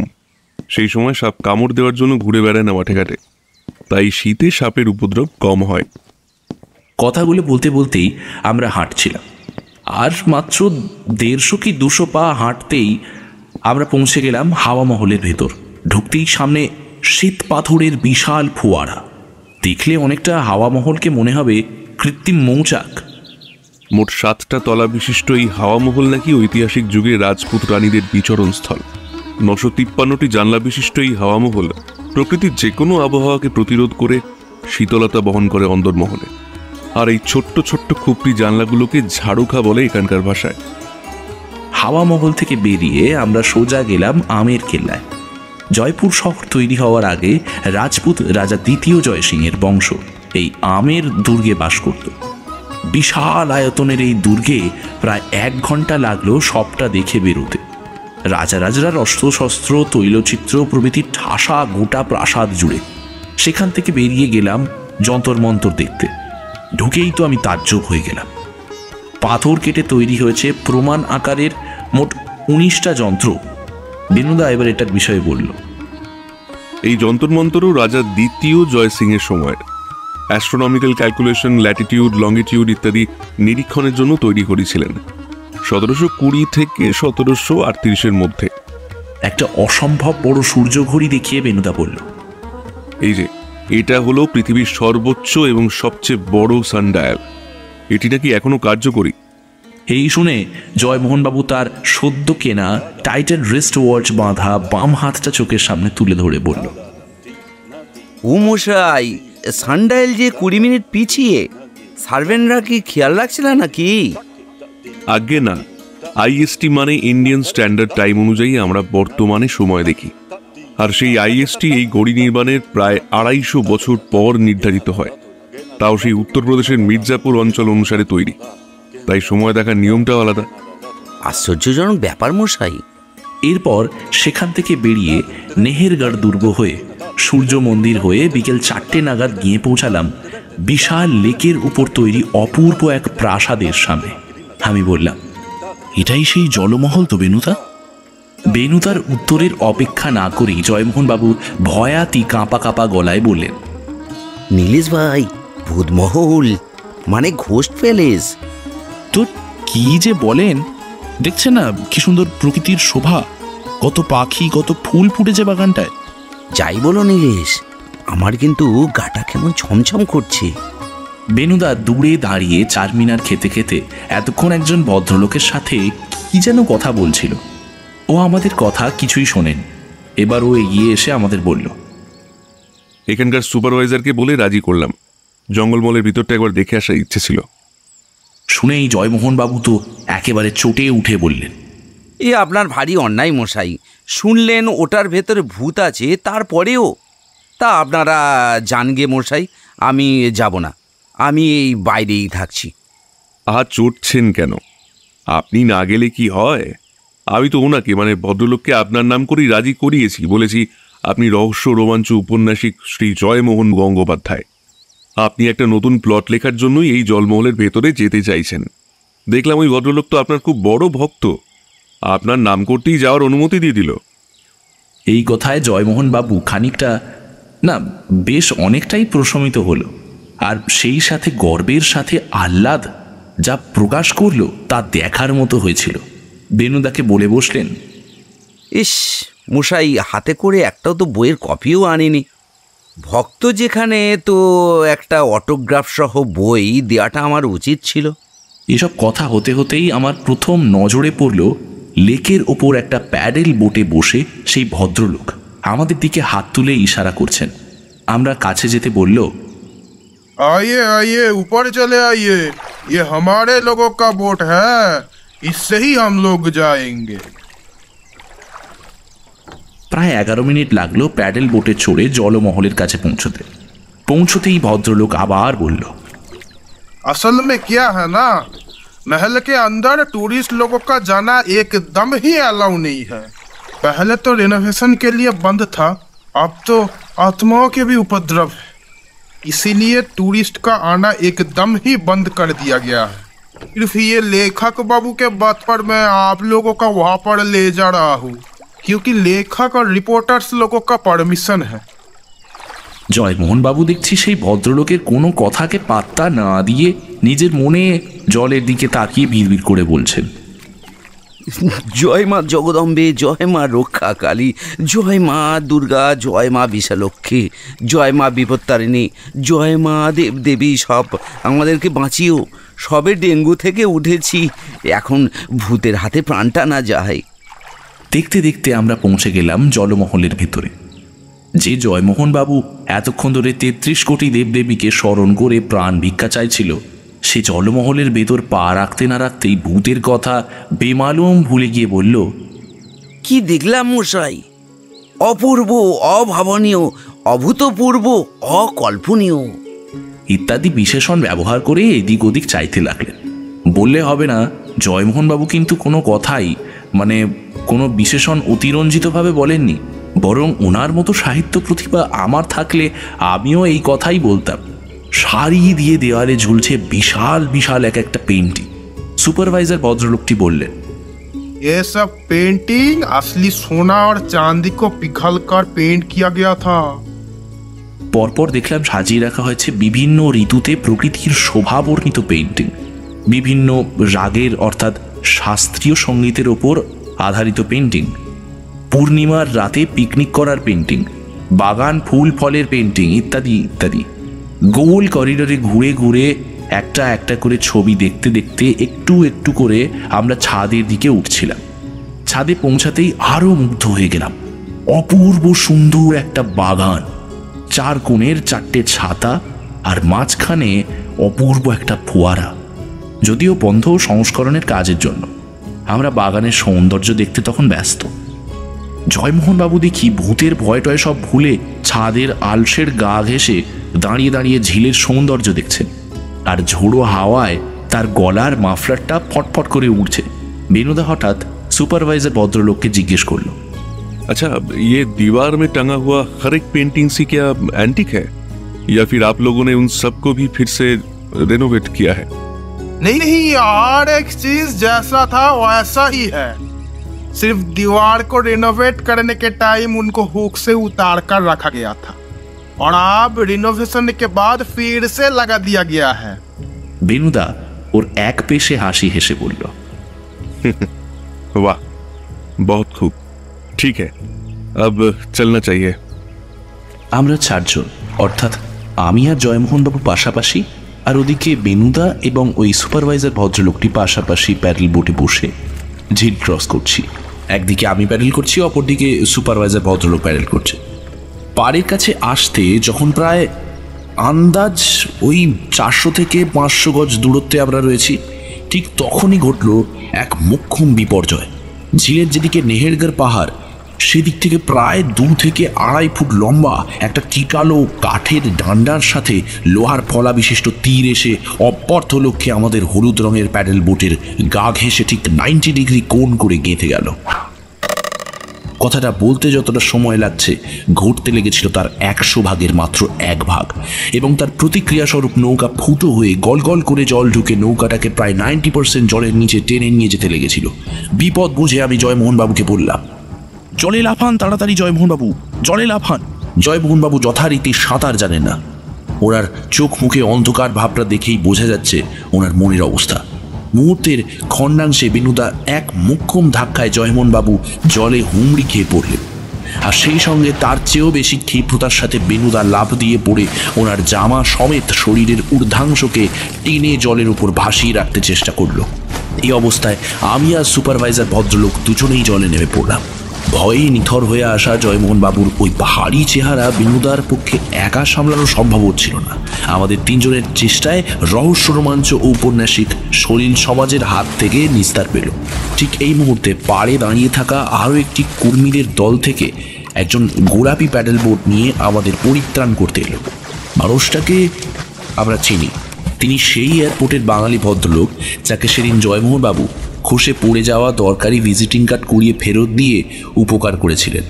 4 সিটার প্যাডেল বোটে আমরা কোনো রকমে 5 জনে মিলে বাকি ঝিলটাকে পার করলাম। এয়ারপোর্টের ভদ্রলোক বোটে বসে থাকাকালীনই জয়মোহন বাবুকে জিজ্ঞাসা করল, how are you feeling sir? রহস্য রোমাঞ্চ ঔপন্যাসিক জয়মোহন গঙ্গোপাধ্যায় এখনো যেন দৃষ্টি শূন্য আর ভাবলেশহীন কোনো রকমে বললেন, আমি বেঁচে আছি, ভূতে আমায় জলে টেনে নিয়ে গেল না। জয়মোহন বাবুর এই কথা শুনে এয়ারপোর্টের ভদ্রলোক বেনুদার দিকে উদ্দেশ্য করে বললেন, এনার অবস্থা যা, এনাকে এক্ষুনি ফার্স্ট এড দিতে হবে। স্পেশাল একটু কড়া করে চা বা কফি বা 1 গ্লাস দুধ খুব প্রয়োজন। নার্ভের উপর খুব প্রেশার পড়ে গেছে। সামনেই আমার হোটেল, আপনারা প্লিজ আসুন, আই রিকোয়েস্ট। বেনুদা পকেট থেকে 200 টাকা বার করে সুপারভাইজার ভদ্রলোকের হাতে দিয়ে বলল, এটা আজকের ক্ষতিপূরণ বাবদ। আপনাদের নৌকাটা যেভাবে নষ্ট হয়ে গেল, প্লিজ এটা রাখুন প্লিজ। বলে আমরাও পাড়ে উঠে সুপারভাইজারকে বিদায় জানিয়ে এয়ারপোর্টের ভদ্রলোকের সাথে ওনার হোটেলের দিকে রওনা করলাম। আমরা আজকের সম্পূর্ণ ঘোরাঘুরি টাঙা ভাড়া করে করেছি, কোনো রকম গাড়ি ভাড়া নিইনি। এত ছোট শহরের গাড়ি ভাড়া করা বৃথা, টাঙা করে ঘুরলে শহরের শোভা অধিক হবে এই ভেবে বেনুদা টাঙা ভাড়া করেছে, গাড়ি ভাড়া না করে। 5 তারা মানসাগর প্যালেস হোটেলের 3 তলার 39 3/7 চিহ্নিত সুইটে গিয়ে আমরা বসতেই সঙ্গে সঙ্গে ভদ্রলোক হট টাওয়েল আর চেঞ্জিং ড্রেস এনে দিল রিসেপশনে ফোন করে। ফ্রেশ হয়ে সোফায় এসে বসতে দেখি অলরেডি গরম কফি আমাদের 3 জনের জন্য বনসায়না কাপে রেডি করা হয়েছে। কফি খেতে খেতে এবার ভদ্রলোকের সাথে সঠিক পরিচয় হলো। ভদ্রলোক নিজের পরিচয় দিয়ে বললেন, আমার নাম বিনোদ বিহারী নাথ, আমি মূলত বেনারসেই থাকি। এক্সপোর্ট ইম্পোর্ট কোম্পানির সেলস এক্সিকিউটিভের চাকরি আমার। ঘুরে ঘুরেই কাটে এদিক সেদিক। আমার জন্ম যদিও হাওড়ার উত্তরপাড়ায়। এখানে এসেছিলাম অফিসেরই কাজে। আসলে একটা লিগ্যাল ইস্যুর ব্যাপারে অফিসের কিছু কাগজপত্র আমাদের রাজস্থান রাজ্যের লয়ারকে দিতে এসেছিলাম। মঙ্গলবার দিন আবার ফিরে যাব, মাঝে আরো 2-1টা কাজ আছে, মিটিয়ে দেব, ব্যাস। এর উত্তরে বেনুদা নিজের পরিচয় দিয়ে বলল, আমার নাম বেনি মাধব মিত্র। ইনি আমার বিশেষ বন্ধু রহস্য রোমাঞ্চ উপন্যাসিক শ্রী জয়মোহন গঙ্গোপাধ্যায়। আর এটি আমার খুড়তুতো ভাই নীলেশ মৈত্র। জয়মোহন বাবুর সম্প্রতি ডেঙ্গু হয়েছিল, তাই আমরা এই জয়পুরে চেঞ্জের জন্য আর কি। সোমবার সকাল 10টা নাগাদ একবার রামপুরা যাব। আমার শ্রদ্ধেয় গুরুদেব আছেন, ওনার দর্শন করে মঙ্গলবার দিন রওনা হচ্ছে। তার মধ্যে আপনাদের সাথে দেখা হবে কি? হলে তো ভালোই হতো। জয়মোহনবাবু এই কথা শুনে একটু ধরা ধরা গলায় বললেন, আপনার গুরুদেব খুব সিদ্ধ পুরুষ বুঝি? হ্যাঁ, তা তো খুবই সিদ্ধ পুরুষ বলতে পারি, একে ত্রিকালজ্ঞ। তারপরে ওনার কাছে যে যা প্রার্থনা করে তাই পূরণ হয়। এটা শুনে এবার জয়মোহনবাবু নিজের সমস্ত দুর্বলতা কাটিয়ে উঠে গা ঝাড়া দিয়ে উত্তেজিত হয়ে বললেন, বেশ তো, তবে আমিও একবার ওনার কাছে যেতে চাই, বুঝলেন কি না মশাই। আমি খুব ভালো ভালো গল্প লিখি, যাকে বলে সেলিং লাইক হট কচরিস, কিন্তু কবিতাটা বলতে পারি না। আমি ওনার কাছে কবিতা লেখার বর চাইতে চাই। এই শুনে বেনুদা খানিক অপ্রস্তুত হলো এবং প্রত্যুত্তরে কেবল গলা খাঁকড়ানি দিল। আর বিনোদ বিহারী বললেন, হ্যাঁ তা বেশ তো, চলুন না আমার সাথে সোমবার সকাল 10টায়, অবশ্য যদি আপনারা ফ্রি থাকেন। আমি তাহলে আপনাদেরকে যাওয়ার পথে পিক আপ করে নেব। না না, কোনো অসুবিধা নেই। ও বেনুবাবু, আপনি কি বলেন? বেশ, তবে সোমবার যাওয়া হোক রামপুরা। ইতিমধ্যে হোটেলের লন্ড্রি থেকে আমাদের ভিজে কাপড়গুলো শুকনো হয়ে চলে এসেছে। আমরা সেগুলোকে বদল করে বাড়ি ফেরার পথ ধরলাম। বেনুদা বলল, অনেক ধন্যবাদ মিস্টার নাথ, আজ তাহলে উঠছি। মানসাগর প্যালেস থেকে রামনিবাস পর্যন্ত পুরো রাস্তায় বেনুদা একটাও কথা বলল না। হোটেলের ঘরে পৌঁছে ফ্রেশ হয়ে আমরা যখন প্রায় 8:30 নাগাদ ডিনার করতে যাব বলে ভাবছি, এমন সময় বেনুদা বলল, তোরা নিচ থেকে খেয়ে আয়, আর ফেরার সময় আমার খাবারটা প্যাক করে আনিস। এখন আমি নিচে যাব না, একটু একলা থাকতে চাই, কিছু চিন্তা করার আছে। আমি আর জয়মোহনবাবু একই রকম অভিব্যক্তি মুখে ধারণ করে একে অপরের দিকে চাওয়াচাওয়ি করলাম। তারপর নিঃশব্দে বেরিয়ে গেলাম। বেরিয়ে যেতে যেতে টের পেলাম ও একটা 4 মিনার ধরিয়ে সবুজ খাতাটা খুলেছে। কাছের টি টেবিলের ওপর রাখা ওর জন্য আনা রুটি আর তড়কা ঠান্ডা হয়ে জুড়িয়ে গেল। প্রায় যখন রাত 12:30 বাজে তখন ও দেখি সবুজ খাতা থেকে মাথা তুলে খাবারের দিকে তাকালো। জয়মোহনবাবু বেনুদার কাছ থেকে কোনো কিছুই জানতে না পারার সম্ভাবনাকে সত্যি মেনে নিয়ে অনেকক্ষণ আগেই আপাতমস্তক মুড়ি দিয়ে ঘুমিয়ে পড়েছে। আমি জিজ্ঞাসা করলাম, ব্যাপার কি গো বেনুদা? উত্তরে ও ঠান্ডা গলায় বলল, অনেক রকম ব্যাপার আছে রে নীলু। যেমন? 1, মাত্র 3টে ছবিতেই জং ধরা পুরনো আমলের পেরেক কেন? 2, তীর ছুঁড়ল কে? 3, বেবি তখন ওখানেই ছিল, কিন্তু কেন? কোইন্সিডেন্স নাকি? 4 নম্বর, ব্লাড চুরি হচ্ছে কেন? স্মাগলিং নাকি অন্য কিছু? 5, জলমহলের ভূত কি ভূত নাকি ভয়? 6, শীতকালে সাপের কামড়। অনেক প্রশ্ন রে নীলু। ওমা, দেখি জয়মোহনবাবু কখন উঠে বেনুদার পিছনে গিয়ে দাঁড়িয়েছে। বেনুদার কথা শেষ না হতেই সে বলে উঠল, কি মশাই, অ্যাডভেঞ্চার মনে হচ্ছে। এই যাত্রাও তবে বিফল নয়। পরদিন সকাল 7টায় আমার ঘুম ভেঙে গেছে। ঘুম থেকে উঠে দেখি জয়মোহনবাবু তখনও ঘুমাচ্ছেন, আর বেনুদা নেই। কি আর করি, অগত্যা কোনো কিছু করার নেই। আমি আবার আর এক রাউন্ড কম্বলের ভেতর ঢুকে পড়লাম। এবার 8:30টার সময় উঠলাম। তখনও দেখি বেনুদা নেই আর জয়মোহনবাবু ঘুমাচ্ছেন। এবার আর শুয়ে থাকতে ইচ্ছা করলো না। উঠে বাথরুমে গিয়ে ফ্রেশ হয়ে জয়মোহনবাবুকে জাগালাম। 9:30 নাগাদ দুজনে মিলে নিচে চা খেতে গেলাম। চাটা খেয়ে উপরে এসে বসলাম, তখন ও বেরোতে আসেনি। কোথায় গেছে কিছুতেই বুঝতে পারছি না। কাল যে হারে রহস্য নিয়ে জট পাকাচ্ছিল আর ছাড়াচ্ছিল, তাতে বুঝলাম কোনো একটা মিশনেই গেছে। জয়মোহনবাবু এবার অধৈর্য হয়ে বলে উঠল, কিছু মনে করো না, তোমার দাদা এসব ভারী অন্যায় নীলেশ ভাই। আমরা 3 জন যেখানে একসাথে এসেছি, তাহলে কেন রহস্যে আমাদেরকে বাদ দেওয়া? একবার একটু ডেঙ্গু হয়েছে বলে এত বেশি চিন্তা করারও কিছু নেই। আমি তো এখন যথেষ্ট ফিট, যথেষ্ট স্ট্রাগল করতে পারবো। জয়মোহনবাবুর কথা শুনে বুঝলাম রহস্যের কিনারা হোক না হোক, চেঞ্জে আসা সার্থক হয়েছে। ওনার মন থেকে রোগের দুর্বলতা কেটে একেবারে তরতাজা অ্যাডভেঞ্চারের প্রবণতা জেগে উঠেছে। এই কথা বলতে বলতে প্রায় 11:30 নাগাদ বেনুদা ফিরল। অনেক ইন্টারেস্টিং তথ্য আছে, যদি জানতে চাস তবে চটপট আগে আমার জন্য কিছু ব্রেকফাস্ট অর্ডার কর। দেখি কথা শেষ হওয়ার আগে জয়মোহনবাবু ঘরে রাখা ইন্টারকমটা কানে তুলে রিসেপশনে ডায়াল করে বলছেন, হ্যালো, ইয়েস বলছি।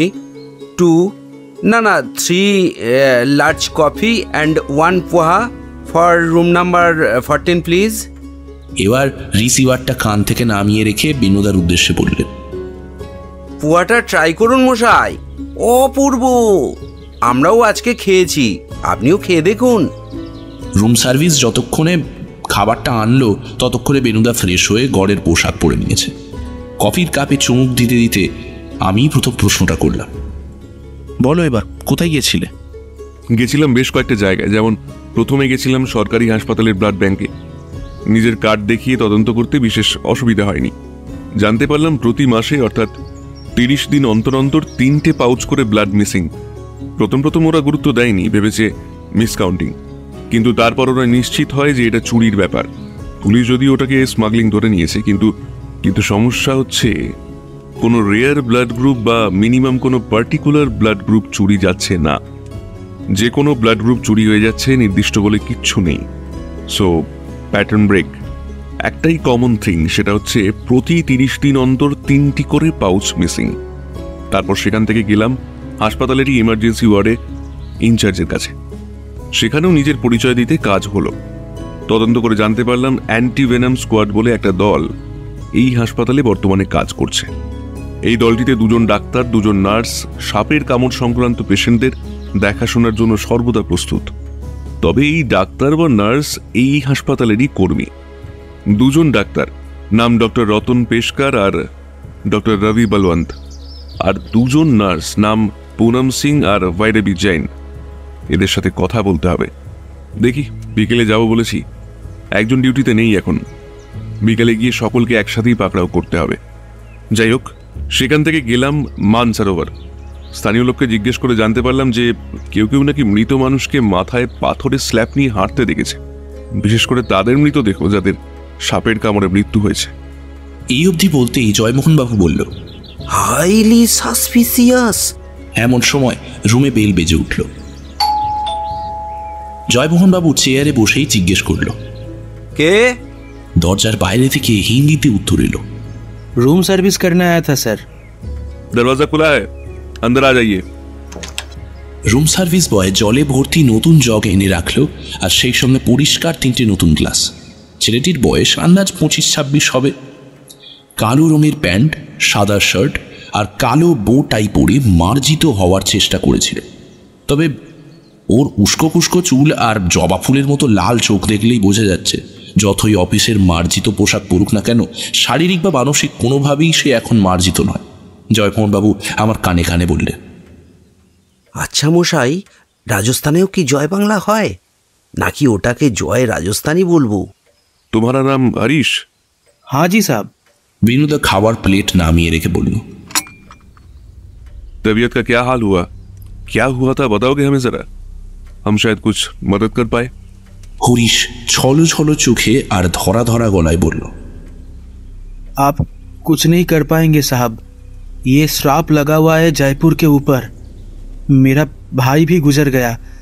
हर 30 दिन के अंतर एक के बाद एक लड़के को सांप ने काटा है। हर कोई नहीं मरता, 1 या 2 ही लोग सिर्फ मर जाता है। लेकिन साहब, डर में तो सभी को रहना पड़ता है ना। मेरा भाई को भगवान ने रहम नहीं किया साहब, वो तो मर गया। लोग कह रहे थे कि सांप से कटे हुए मरे इंसान को जलमहल में देखा जाता है। हाँ जी साहब, मैंने खुद देखा। मेरे भाई को मैंने खुद देखा है साहब।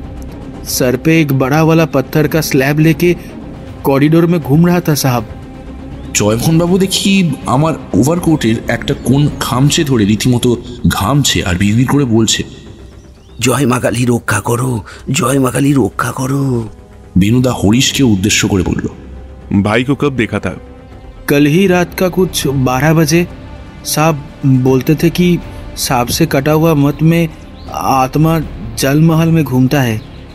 एक आखिरी बार के लिए भाई को देखना था साहब, इसीलिए मैंने गया था रात को। यहाँ सांप से कटे हुए मौत में जलाया जाता है क्या? नहीं सर जी, मरे हुए इंसान को गंगा पानी में नहला के कब्र दिया जाता है। ये कब्र खाना आपका रामपुरा है ना, उसका उत्तर में मिलेगा। एक ही है जहाँ पर सांप से काटा हुआ लाशों को कब्र दिया जाता है। বিনুদা এবার যেটা উত্তরে বলল সেটা আনএক্সপেক্টেড ছিল আমার কাছে। ও বলল, वो कबार खाने में मुझे ले चलोगे? अभी तो छुट्टी नहीं मिलेगा साहब। रात 10 बजे मेरा ड्यूटी खत्म होगा, तब जा सकते हैं साहब। ठीक है, 10 बजे ही जाएंगे। আমি বিনুদা আর জয়মোহনবাবু একসাথে বিকেল 4:30 নাগাদ বেরোলাম। গন্তব্য জয়পুর ডিস্ট্রিক্ট জেনারেল হসপিটাল। হোটেলের সামনে থেকে টাঙ্গাওয়ালা পেয়ে গেলাম। 5 টাকা ভাড়ার বিনিময়ে গন্তব্যের দিকে গাড়ি ছুটে চলল। জয়মোহনবাবু যদিও এখন আমাদের সাথে চলেছেন, কিন্তু তিনি অত্যন্ত ক্ষিপ্ত এবং বিরক্ত, কারণ বিনুদা ওকে রাতে নিয়ে বেরোবে না এখন থেকে সেটা ঘোষণা করে দিয়েছে। কারণ একটাই, সদ্য জ্বর থেকে উঠে এই শীতের রাতে অত দূরে, বিশেষত কবরস্থানের মতো ফাঁকা জায়গায় ওনাকে নিয়ে গেলে ওনার ঠান্ডা লেগে যেতে পারে, এই ভয়। বিনুদা একটু কৌতুক করে জিজ্ঞেস করল, আরে ও মশাই, এত চড়ছেন কেন আমার ওপর? আপনি তো ভূতে ভয় পান বলে আপনাকে নিয়ে যাচ্ছি না। শেষে ভূতে তাড়া করলে এই বয়সে দৌড়তে পারবেন তো? এসব কথা শুনে জয়মোহনবাবু আরও চটে গিয়ে বললেন, দেখুন মশাই, এমনিতেই আমার ভালো লাগছে না, আমাকে নিয়ে আর খোঁচাবেন না তো। নেহাত ব্যাপারটা ভূতের, তাই বেশি তর্কে যাচ্ছি না। নইলে আমাকে না নিয়ে যাওয়ার মজাটা না এক্ষুনি টের পাতুম। আর কলকাতায় রওনা দিতুম। বেশ, তো আপনাকে যেখানে রাতে নিয়ে যাচ্ছি না, তখন ক্ষতিপূরণ হিসেবে আজকে হাসপাতালে তদন্তের জেরা না হয় আপনিই করবেন আমার হয়ে। বলছেন আমি তাহলে জেরাটা করব? কিন্তু কি জিজ্ঞাসা করব? শুনুন, ওখানে 2জন ডাক্তার আর 2জন নার্স থাকবে। প্রশ্নটা এরকম করতে হবে যে সাপের কামড়ে যে মৃত্যুগুলো ঘটেছে তাতে ওদের কি অবজারভেশন। এরপর আপনি আপনার সুবিধা মতো যা মন চায় জিজ্ঞাসা করবেন। আমার যতটুকু প্রয়োজনীয় তথ্য ততটুকু আমি খুঁজে পেয়ে গেলে আমার আর কোনো অসুবিধা নেই। আর এতদিন আমার সাথে থেকে তো মশাই আপনি বুঝেই গেছেন যে এরা কি করে করতে হয়। এর উত্তরে রহস্য রোমাঞ্চ উপন্যাসিক জয়মোহন গঙ্গোপাধ্যায় কেমন যেন সিনেমার ভিলেনের মতো বাঁকা হাসি হেসে বললেন, ও নিয়ে আপনি চিন্তা করবেন না। আমি যখন একবার দায়িত্ব নিয়েছি তখন কেসটাকে ঠিক কায়দা করে বের করে নিয়ে আসবো। বেনুদা কিছুটা হতাশ হয়ে ভরসা হারিয়ে কেমন একটা বিকৃত গলার স্বর করে বলল, হ্যাঁ, সেটাই আশার ব্যাপার। আর এই কথাটা শুনে আমার মনে হলো আশার ব্যাপার না বলে ও হয়তো বলতে চেয়েছিল চিন্তার ব্যাপার, কিন্তু ভদ্রতা করে ভদ্রলোককে আর ঘাটাতে পারল। দুলকি চালে ঘোড়া গাড়ির ট্রেনেও মাত্র 9 মিনিট নিল আমাদের গন্তব্যে পৌঁছে দিতে। হসপিটালের 1 নম্বর গেট দিয়ে ভিতরের দিকে বাঁ দিকের করিডোর ধরে 3 নম্বর ঘরের মাথায় দেখলাম সাইনবোর্ডের মাথায় আলোর রিফ্লেকশনে ফুটে উঠেছে ইমার্জেন্সি ওয়ার্ড। এই কথাটা বেনুদা মুখ বাড়িয়ে নক করে ভিতরের একজন নার্সকে ডেকে বলল, ইনচার্জ ডক্টর আশুতোষ খাসকেল হ্যাঁ? নার্স মেয়েটি বয়স আন্দাজ 23 থেকে 24 নরম করে উত্তর দিল, हाँ हाँ है, इस कॉरिडोर के एंड में, रूम नंबर 10। মেয়েটার কথা অনুযায়ী আমরা 3 নম্বর ঘর পেরিয়ে 10 নম্বর ঘরের দিকে এগোলাম। 10 নম্বর ঘরের সামনে এসে দেখি গাঢ় খাকি রঙের উর্দি পরা একটা লোক দরজার বাইরে দাঁড়িয়ে আছে। বেনুদা পিয়নকে নিজের কার্ডটা হাতে ধরিয়ে দিয়ে বলল, ये डॉक्टर खसकेल को भेजिए जरा, अपॉइंटमेंट था। বেনুদার কার্ডটা হাতে নিয়ে দরজা ঠেলে 10 নম্বর রুমে ঢুকে গেল উর্দি পরা পিয়ন, আর প্রায় সাথে সাথে বেরিয়ে এসে বলল, जाइए, सब अंदर है। शुक्रिया বলে ভিতরে গেল। সঙ্গে আমরাও। ভিতরে গিয়ে বেনুদা ডক্টর খাসকেলকে বলল, good evening. Very good evening, please be seated. ওমা, দেখি জয়মোহন বাবুর মুখের ভাবখানা এমন যেন এবার তোমায় বাগে পেয়েছি আর ছাড়বো না। ফস করে বলে বসলে, तो डॉक्टर खासकेल बताइए आपका क्या राय है इस स्नेक बाइट डेथ के बारे में? आप क्या क्या जानते हैं ये हमें खुलसा करके बताइए। ওনার ভয়ঙ্কর হিন্দি আর তার মধ্যে একটা মিলিটারি মেজাজের জেরা করার ভঙ্গি দেখে আমি শুধু শুধু খালি গলায় বিষম খেয়ে গেলাম।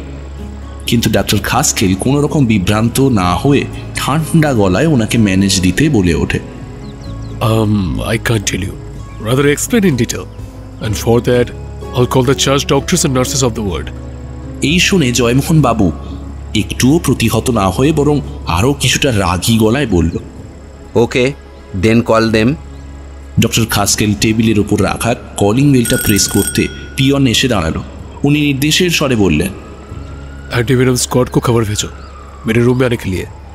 10 নম্বর রুমের বন্ধ দরজার ভিতর দিয়ে বাইরের করিডোরে থাকা স্পিকারে কিছুক্ষণ পর হালকা হালকা করে শুনতে পেলাম, अटेंशन प्लीज, एंटीवेनम स्क्वाड के पूरे टीम को 10 नंबर रूम में डॉक्टर खासकेल बुला रहे हैं। মোটামুটি আমাদের 10 মিনিট অপেক্ষা করতে হলো অ্যান্টিফিন্যান্স স্কোয়ারকে 10 নম্বর রুমে পুরোপুরি হাজির হতে। ইতিমধ্যে আমাদের 3 জনের জন্য 3 কাপ কফি আর নিজের জন্য একটা গ্রিন টি আনিয়েছিলেন ডক্টর খাসকেলি। পুরো টিম রুমে হাজির হতে ডক্টর খাসকেল তাদের উদ্দেশ্যে বললেন, Meet Mr. Vinivadu Maitra. He is going to ask you some details about the venomous death. I request you all to cooperate with them. Okay? आज मिस्टर गंगोपाध्याय पूछताछ करेंगे। 4 কণ্ঠে সমবেত উত্তর এলো, okay mister Maitra. Jeyamohan Babu please proceed. आपका duty shift কেমন रहता है? এর উত্তরে একজন পুরুষ ডাক্তার বলল, एक डॉक्टर और एक नर्स ड्यूटी में रहता है तो दूसरा डॉक्टर और नर्स छुट्टी लेता है ऑल्टरनेटिवली, पर ज्यादा पेशेंट्स आ जाता है तो चारों को ही रहना पड़ता है। জয়মোহন বাবু বেশ পেশাদারি কায়দায় বলল, ठीक है, आपका नाम? डॉक्टर रावी बलवान। এটা শুনে আমরা তিনজনেই বুঝে নিলাম যে অপর পুরুষ ডাক্তারটি হচ্ছে ডক্টর রতন পেশকার। জয়মোহনবাবু এবার যে প্রশ্নটা করল, বেনুদা তাতে দাঁতে দাঁত চেপে আস্তে করে বলল, সাবাস। যেটা অন্য কারোর শোনার কথা না। আমি কেবল ওর পাশে দাঁড়িয়েছিলাম বলে শুনতে পেলাম। জয়মোহনবাবু জিজ্ঞাসা করল, जिसको मौत हो गया उस लोगों का একটু বর্ণনা दीजिए। এর উত্তরে একজন নার্স বললেন, वैरवी अच्छे से दे पाएंगी। हर एक मौत तो इसके ही ड्यूटी आवर्स में हुआ था, सभी रात में। বুঝলাম, ইনি পুনাম সিং। এরপর ভৈরবী কথা বলতে আরম্ভ করল, অস্বাভাবিক ঠান্ডা আর ফ্যাস ফ্যাসে গলা। हाँ सर जी, मैं नाइट शिफ्ट का काम ही ज़्यादातर करती हूँ। पेमेंट थोड़ा ज़्यादा मिलता है ना, इसीलिए। जितने मरे हुए लोग थे सब करीब 20-25 साल के लड़के थे।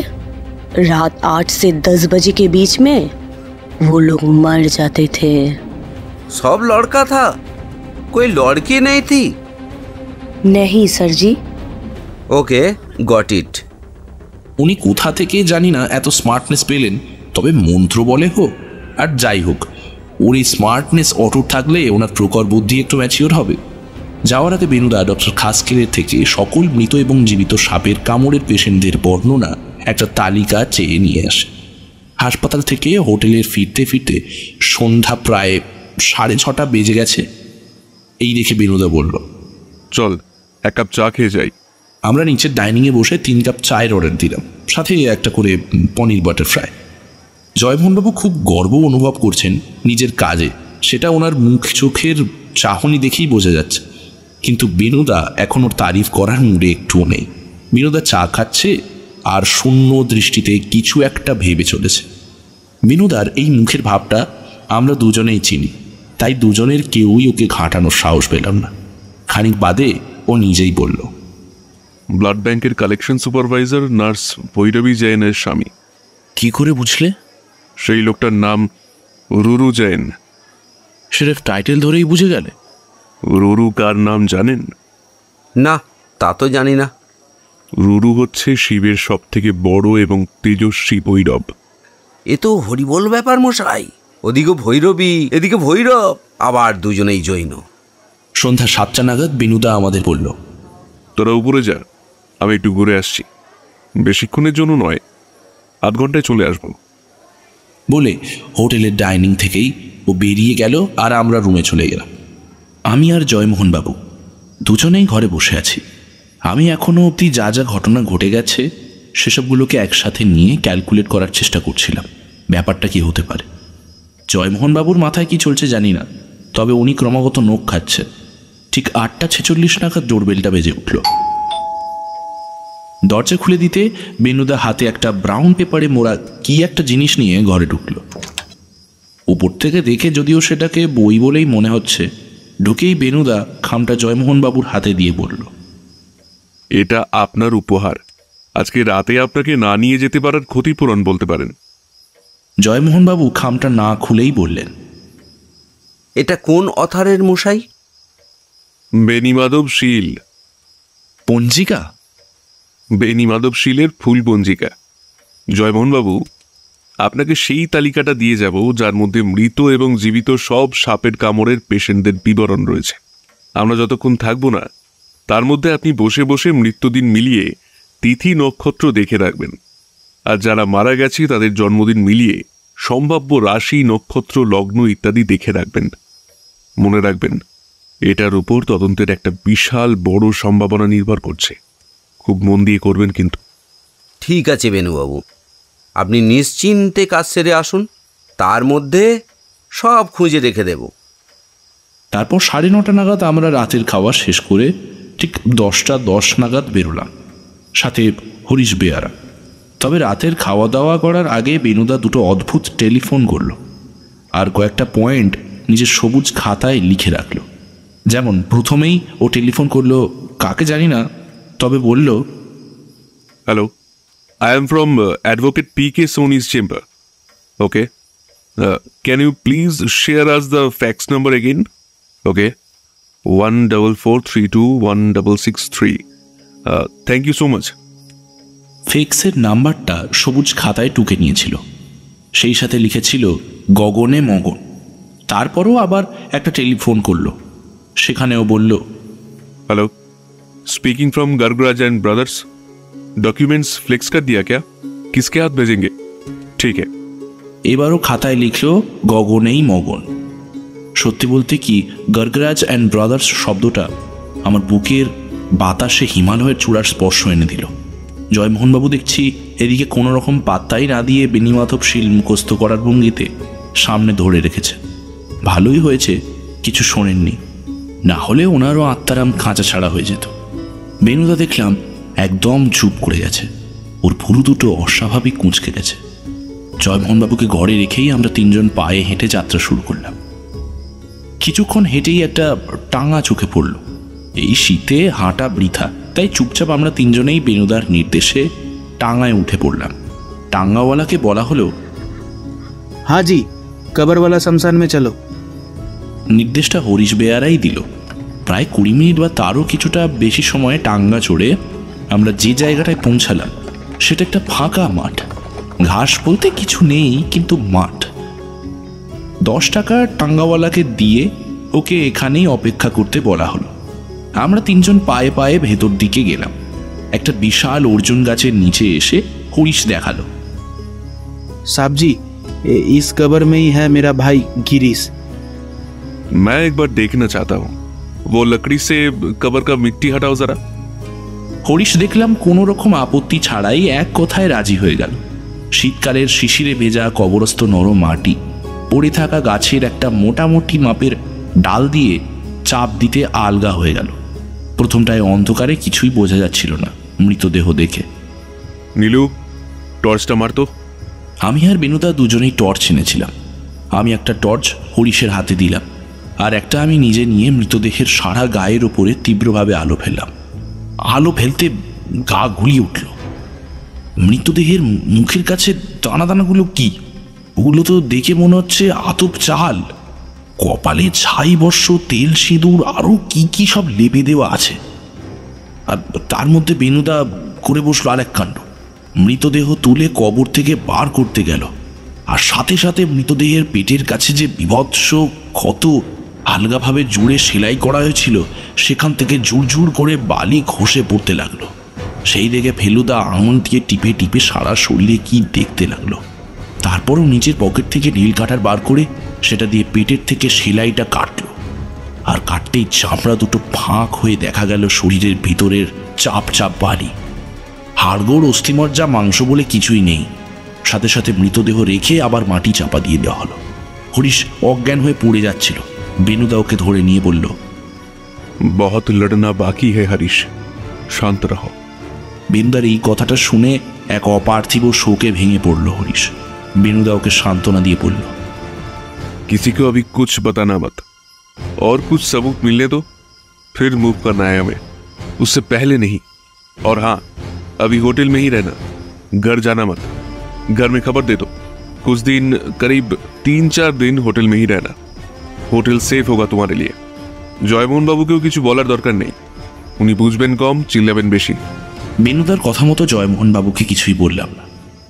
রাত যখন প্রায় 12টা, তখন আমরা দুজন হোটেলের রুমে ফিরলাম। দেখলাম জয়মোহন বাবু ফেলুদার বেডসাইড টেবিলের উপরে একটা কাগজ পেপার ওয়েট দিয়ে চাপা দিয়ে রেখে নিজের বিছানায় নাক ডেকে ঘুমাচ্ছেন।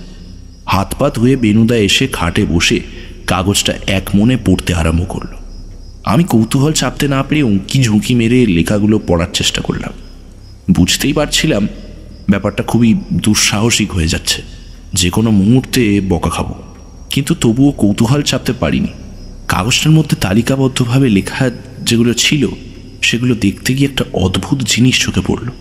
প্রতিজন মৃত ব্যক্তি মিথুন রাশি অন্তর্ভুক্ত, আর প্রতিটা মৃত্যুই অমাবস্যার একদিন আগে হয়েছে। যারা মারা যায়নি তারা অন্যান্য রাশির অন্তর্ভুক্ত, যেমন কন্যা, বৃশ্চিক, মেষ, কুম্ভ ইত্যাদি। অর্থাৎ গত 6 মাসের 6টা অমাবস্যা গেছে এবং 6টা সাপের কামড়ে মৃত্যু ঘটেছে। বেণুদার মুখ গম্ভীর, কিন্তু চোখ উজ্জ্বল। এই চিহ্নটা ওর জট ছাড়ানোর চিহ্ন। তখন বাজে সকাল 9টা 10। আমরা তিনজনেই মোটামুটি রেডি। ব্রেকফাস্ট ঘরে করব জানিয়ে দেওয়া হয়েছে। আমি ফোনে তখন স্ত্রীর সাথে কথা বলছি। হ্যাঁ গো, দারুণ ব্যাপার, অনেক ঘটনা আছে, ফিরে সব বিস্তারিত বলবো। আরে না বাবা, এখন বলা যাবে না, এক্ষুনি বেরোতে হবে এক জায়গায়, ঘুরতে যাওয়ার আছে। হ্যাঁ, গ্রামের দিকে, জয়মোহনবাবুর তাগিদে। ওই একজন সাধু বাবা আছেন, তার সাথে দেখা করতে যাব, মানে জয়মোহনবাবুর দেখার মানে দর্শন নেবার ইচ্ছা। ঠিক আছে, ছেলে হবে না মেয়ে হবে এসব সাধু বাবারা জানতে পারেন না, মানে রাজস্থানের সাধু বাবারা এসব জানেন না, আর জানলেও আমি জিজ্ঞেস করতে পারবো না। কেন জিজ্ঞেস করতে যাব, যা খুশি হবে, দেখবে জমজি হবে। এমন সময় ডোরবেলটা বেজে উঠল। জয়মোহনবাবু দরজাটা খুলে মুখ বাড়িয়ে বেয়ারার সাথে কিছু কথা বলে এসে অ্যানাউন্সমেন্টের ভঙ্গিতে বললেন, চলুন চলুন চলুন, নিচে বিনোদবাবু গাড়ি নিয়ে অপেক্ষা করছেন, বেয়ারাকে দিয়ে খবর পাঠিয়েছেন। বিনোদ এতক্ষণ কি যেন লিখছিল, এখন দেখলাম খাতা থেকে লেখা কাগজটা ছিঁড়ে পেপার ওয়েট দিয়ে চাপা দিয়ে রেখে বলল, চলুন, আমি রেডি। আমি ওদিকে লাবণ্যকে বললাম, ঠিক আছে তাহলে রাখি এবার ফোনটা, গাড়ি এসে গেছে, ভদ্রলোক অপেক্ষা করছে, ভালো থেকো। আমরা তিনজনে মিলে নিচে এসে দেখলাম একটা নীল অ্যাম্বাসেডর দাঁড়িয়ে রয়েছে। সামনের সিটে মিস্টার নাথ ড্রাইভারের পাশে বসে আছে। গাড়ির ভিতর খুব মৃদু রাজস্থানী শাস্ত্রীয় সঙ্গীত পাচ্ছে। লোকটার সঙ্গীত চর্চায় রুচি আছে দেখে আমার বেশ ভক্তি হলো। আমরা তিনজন পিছনের সিটে পাশাপাশি বসলাম। প্রথমে জয়মোহনবাবু ঢুকলো, মাঝে আমি, আর আবার বাঁদিকে বেনুদা। বিনোদবাবুকে কেমন আগের দুদিনের মতো হাসি খুশি মনে হলো না, হাসার যেন কেবল চেষ্টা করছে। কিছু কারণে ওনাকে বেশ চিন্তিত লাগলো চোখের চাহনি দেখে। আমরা গাড়িতে উঠতেই উনি হাসার কেবল চেষ্টা করে বললেন, ভালো আছেন তো? বেনুদাকে টপকে জয়মোহনবাবু হ্যান্ডশেক করার জন্য হাত বাড়িয়ে দিয়ে বললেন, হ্যাঁ হ্যাঁ, আপনি ভালো আছেন তো? আর বলবেন না মশাই, আমি তো বাবাজির সাথে দেখা করার জন্য খুবই এক্সাইটেড, যাকে বলে থ্রিল ফিল করছি। হ্যাঁ, খুবই যোগী পুরুষ উনি পারেন না এমন কোনো কাজ নেই। ইহলোক পরলোক অতীত ভবিষ্যৎ সবই ওনার নখদর্পণে। সেই সঙ্গে আছে আশীর্বাদ করার অসম্ভব তীব্র ক্ষমতা, আর অভিশাপ দেওয়ারও।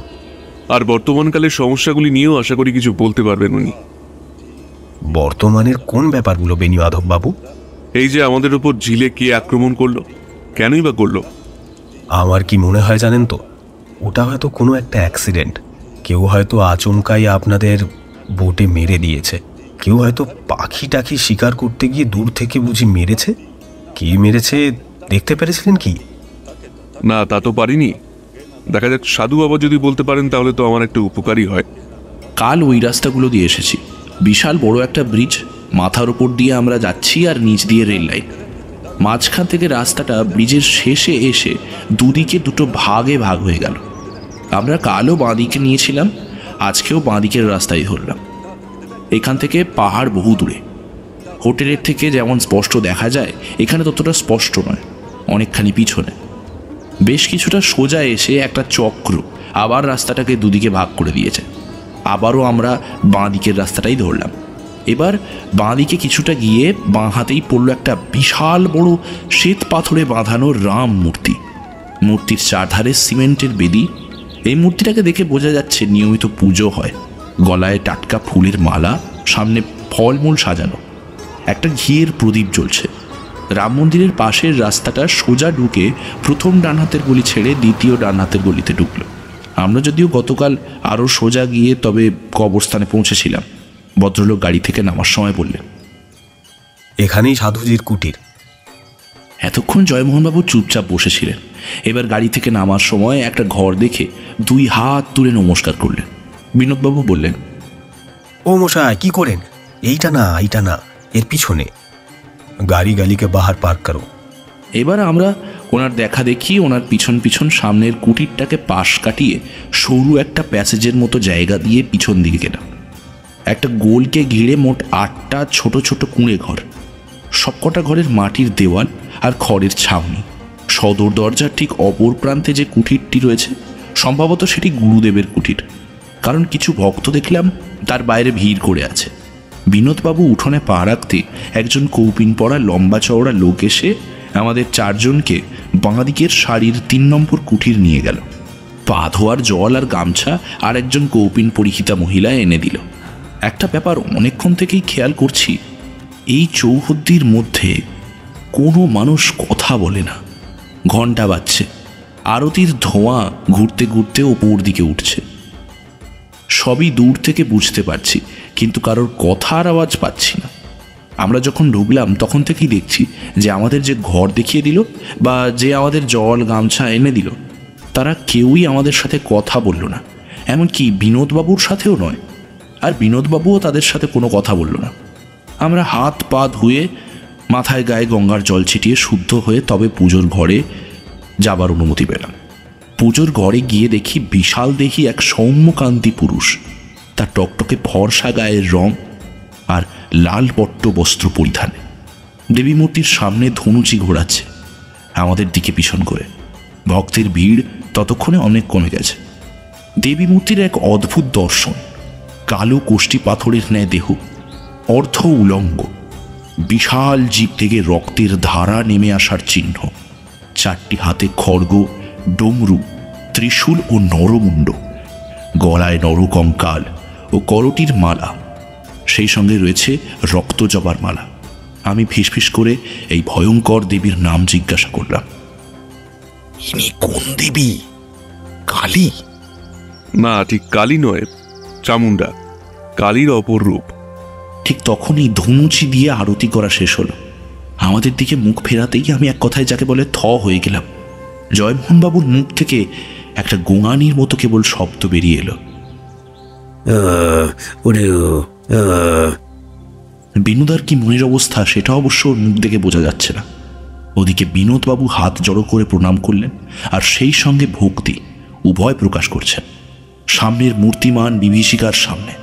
বিভীষিকা বলছি কারণ এই যে ভদ্রলোককে সাধু বাবা বলে মনে হয়েছিল, তার মুখটা আমাদের খুব চেনা।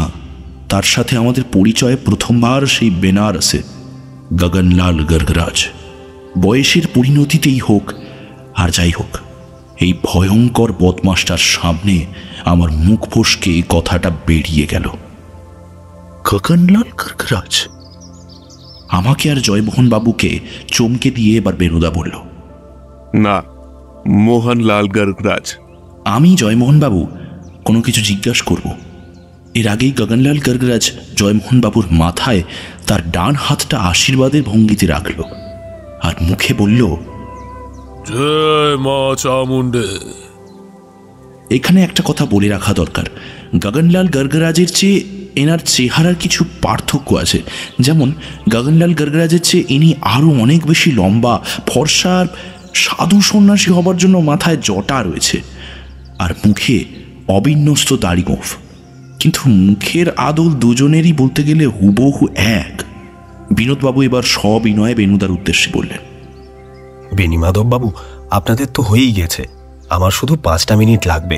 বাবার আশীর্বাদ নিয়ে আমি আসছি। আপনারা গাড়িতে গিয়ে বসুন, তারপর একসাথে রওনা দেব। এরপর আর কি বলার থাকে? বেনুদা বলল, ঠিক আছে।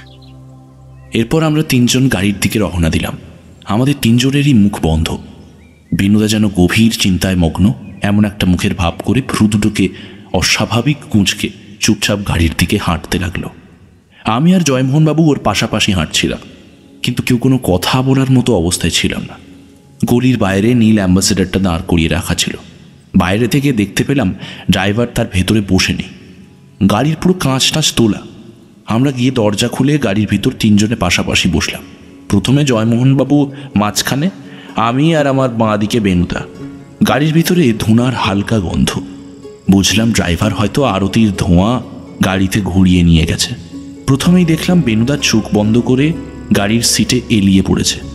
জয়মোহনবাবুর দিকে তাকাতেও একই অবস্থা চোখে পড়ল। আমি বসেছিলাম মাঝখানে। বেনুদা, ও বেনুদা, জয়মোহনবাবু বলে বেরোতে যাওয়ার উদ্যোগ করতে গিয়ে টের পেলাম গায়ে একটুও জোর নেই। আর কয়েক মুহূর্তের মধ্যে আমার চোখে অন্ধকার নেমে এলো।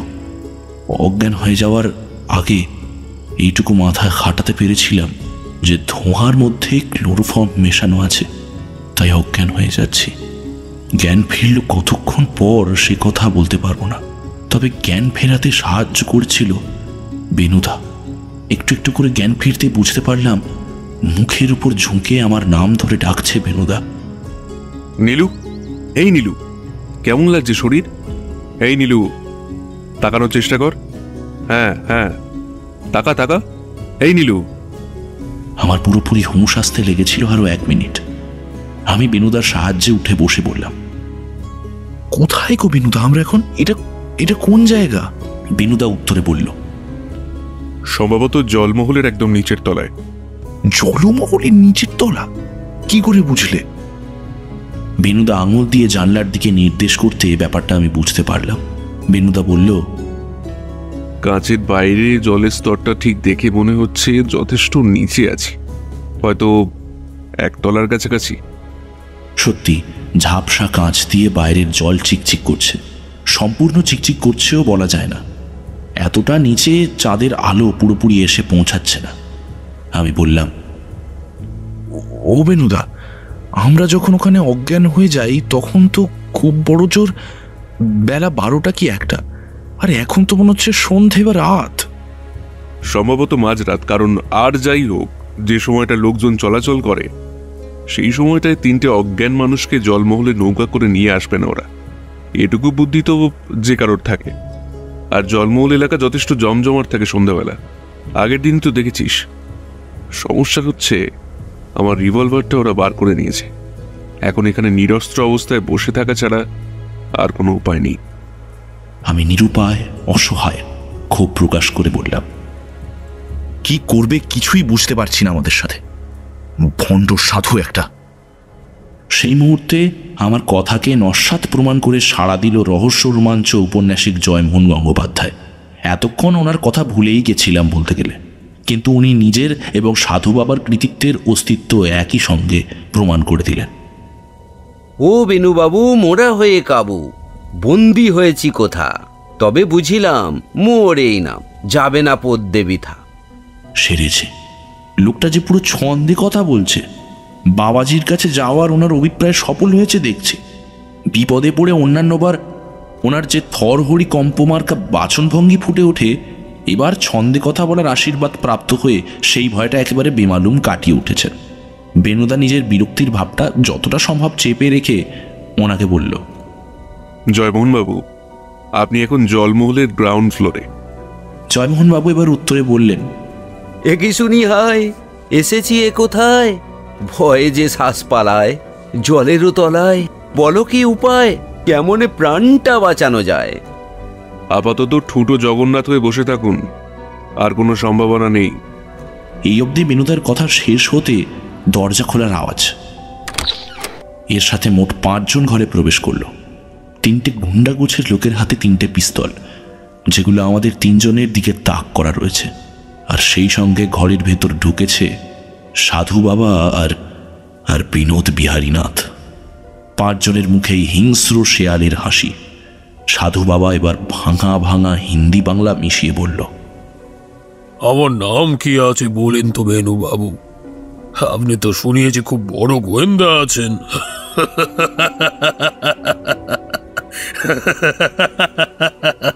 গোয়েন্দা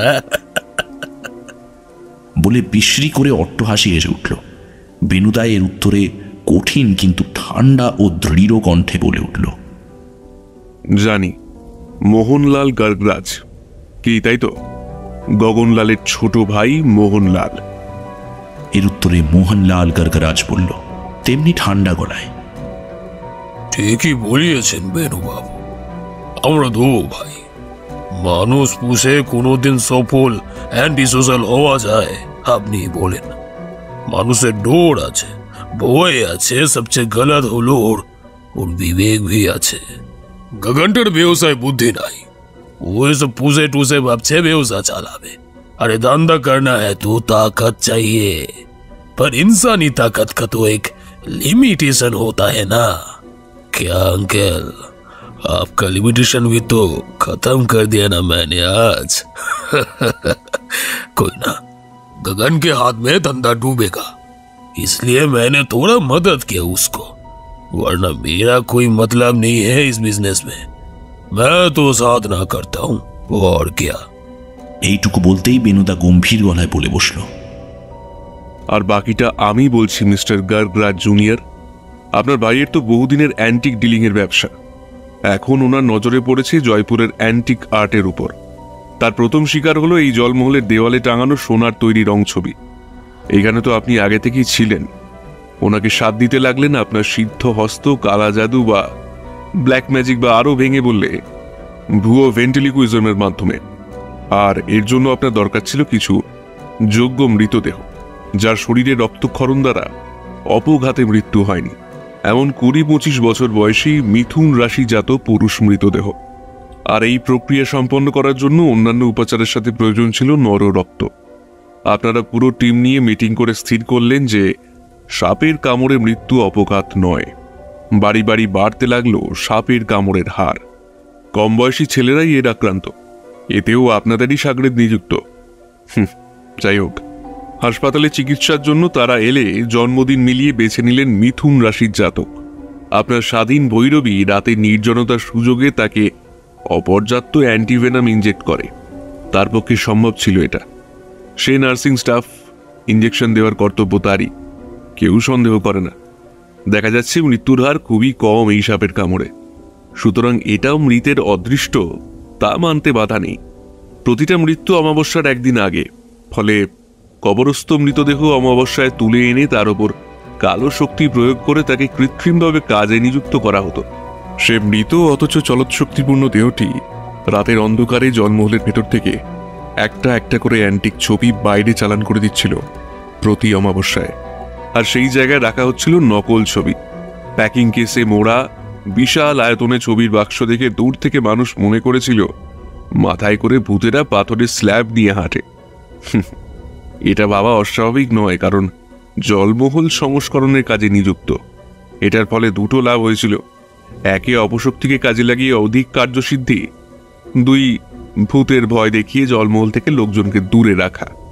সেই সঙ্গে তন্ত্র সাধনার উপকারে লাগবে বলে মৃতদেহের ভেতর থেকে আপনি আর আপনার লোকেরা করটি, অস্থি ইত্যাদি বার করে তার জায়গায় বালি, সিমেন্ট, কাপড়, যাবতীয় ভৌত পদার্থ ভরে আলগাভাবে সেলাই করে দিতেন এবং পুনরায় কবরে শুয়ে রেখে আসতেন।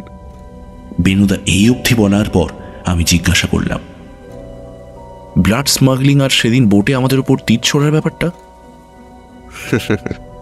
আরে ওটাও তো তন্ত্রের উপচার। ওতে নররক্ত লাগে তো আগেই বলেছি। সেটা সহজেই সাপ্লাই আসতো সরকারি ব্লাড ব্যাংক থেকে, নার্স ভৈরবী জৈনের স্বামী রুরু জৈনের মাধ্যমে।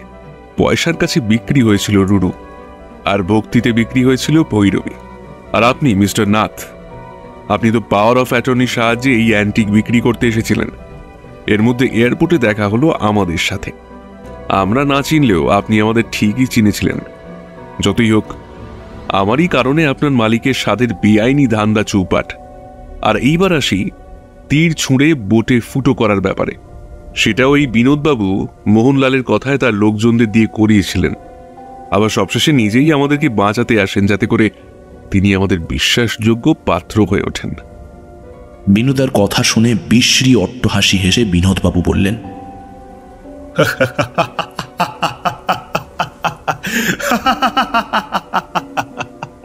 হ্যাঁ হ্যাঁ, একেবারে ঠিক। আর এখন ওই মালিকেরই কথাতেই আপনাদের ভাবলীলার সলিল সমাধি হবে। বলে 5 জনই ঘর থেকে বেরিয়ে সশব্দে দরজা বন্ধ করে দিল। আর তারপর দরজার বাইরে থেকেই চিৎকার করে বলল, মিস্টার বেরিবাবু মিত্র, যা বলছি কান খুলে শুনুন। আর কিছুক্ষণ পর থেকেই আপনাদের ঘরের বাইরে থেকে পাইপ লাইনে করে জল ঢোকানো হবে। জল নিকাশের কোনো পথ নেই, কেবল ঢুকবে। জল যখন আপনার কোমর বরাবর উঠবে, তখন ভালো করে দেখুন বাঁদিকে 4 নম্বর জানলার উপর ফুটো করে ঢোকানো রয়েছে অ্যাক্টিভ কারেন্টের তার। জলের ভিতর আপনারা 3 জন বিদ্যুৎ পৃষ্ঠ হয়ে কোন রকম চালাকি করার চেষ্টা করা বৃথা। দরজার বাইরে বেরোতে পারলেও মহলের বাইরে বেরোতে পারবেন না।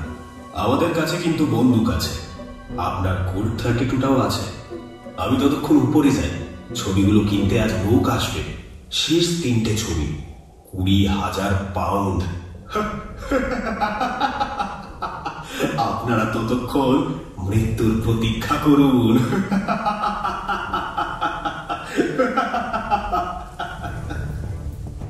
ব্যাস, তারপর সব চুপচাপ। আমরা তিনজন দাঁড়িয়েই রইলাম। আমি জানি বেনুদাও অসহায় বোধ করছে। যদি বাঁচার কোথাও কোনো শেষ চেষ্টা করার জায়গা থাকতো তবে ও নিশ্চয়ই করত। এভাবে হাল ছেড়ে চুপচাপ দাঁড়িয়ে থাকতো না। জয়মোহনবাবুর মুখটা দেখে এতটাই করুণ মায়াময় লাগলো যে আমার চোখে জল এসে গেল। এক মুহূর্তের মধ্যে মনে পড়ে গেল বাবা মার মুখটা, লাবণ্যর হাসি মাখা মুখটা। ও আমাকে আর দেখতে পাবে না, আমিও দেখতে পাবো না আমাদের আসন্ন সন্তানকে। লাল শাড়িতে ওকে খুব সুন্দর মানায়, বৈধব্যের বেশ। আর কিছু ভাবতে পারছি না। এইসব ভাবছি, কখন খেয়াল করিনি পায়ের গোড়ালিটা ভিজে ভিজে ঠেকতেই হুঁশ ফিরল আমার। পায়ের গোড়ালি ছাড়িয়ে প্যান্ট ভিজে গেছে জলে। জয়মোহনবাবু এবার বললেন কাঁদো কাঁদো গলায়, জল তল মোর ছুঁইবে কোমর, দেরি নাই তাতে আর, যন্ত্রণাময় মরণ অতিশয়, বৈদ্যুতিক ওই তার। আপনার নয় মশাই, আমার কোমর অবধি মার্জিন, ততক্ষণ নিশ্চিত থাকুন। আমি বুঝতে পারছি না এই অবস্থাতেও কি করে জয়মোহনবাবু ছড়া কাটছেন।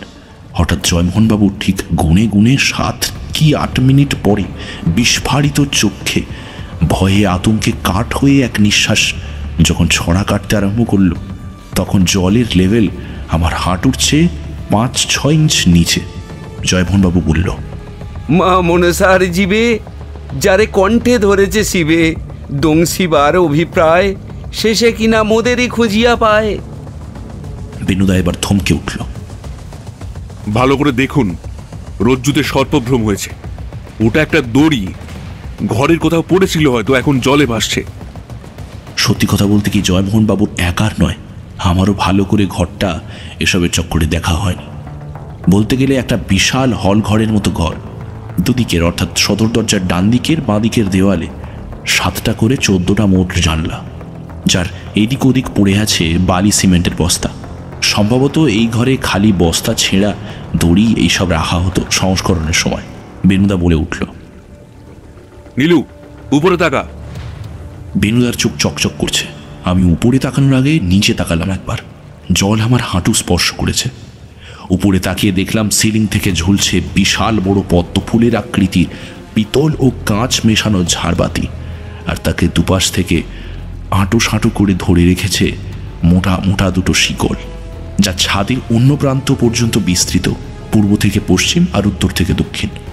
বেনুদা এবার খাঁচা ভাঙা বাঘের ক্ষিপ্রতায় নির্দেশ দিল, নীলু শিগগির দড়িটা দে।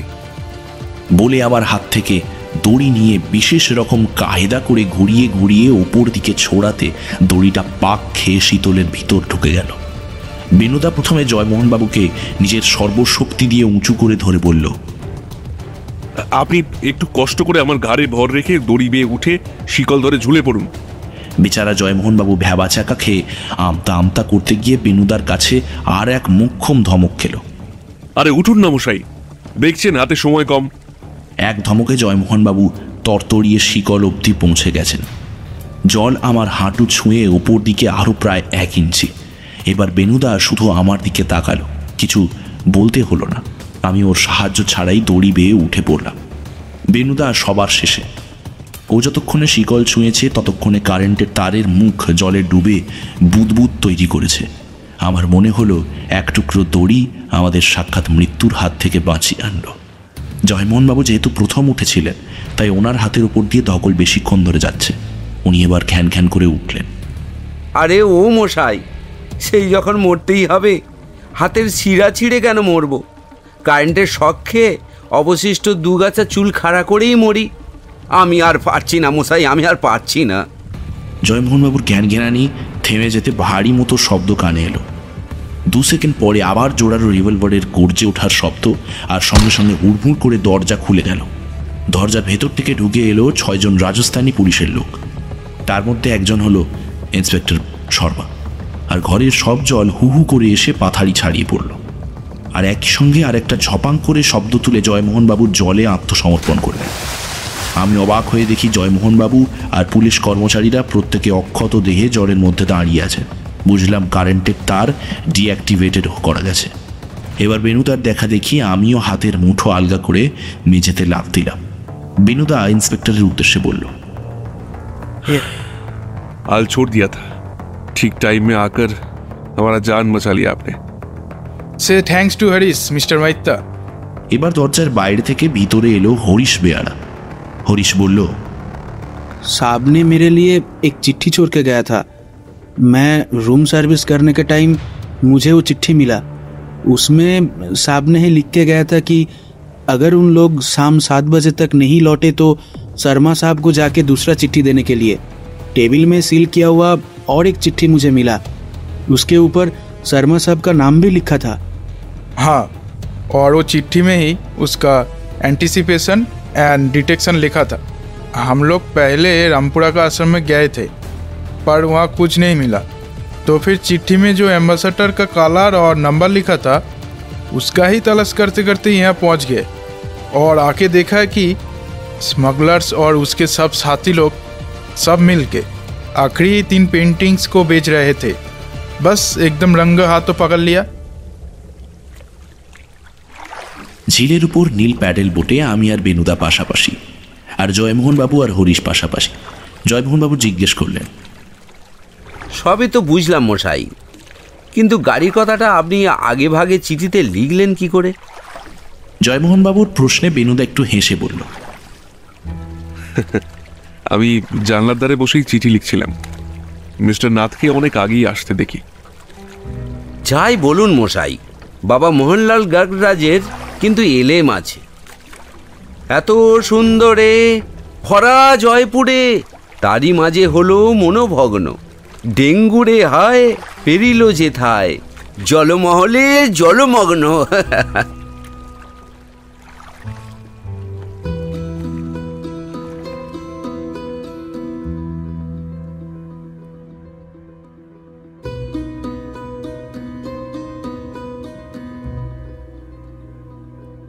শুনছিলেন বেনুদার রহস্য অ্যাডভেঞ্চার জলমহলে জলমগ্ন।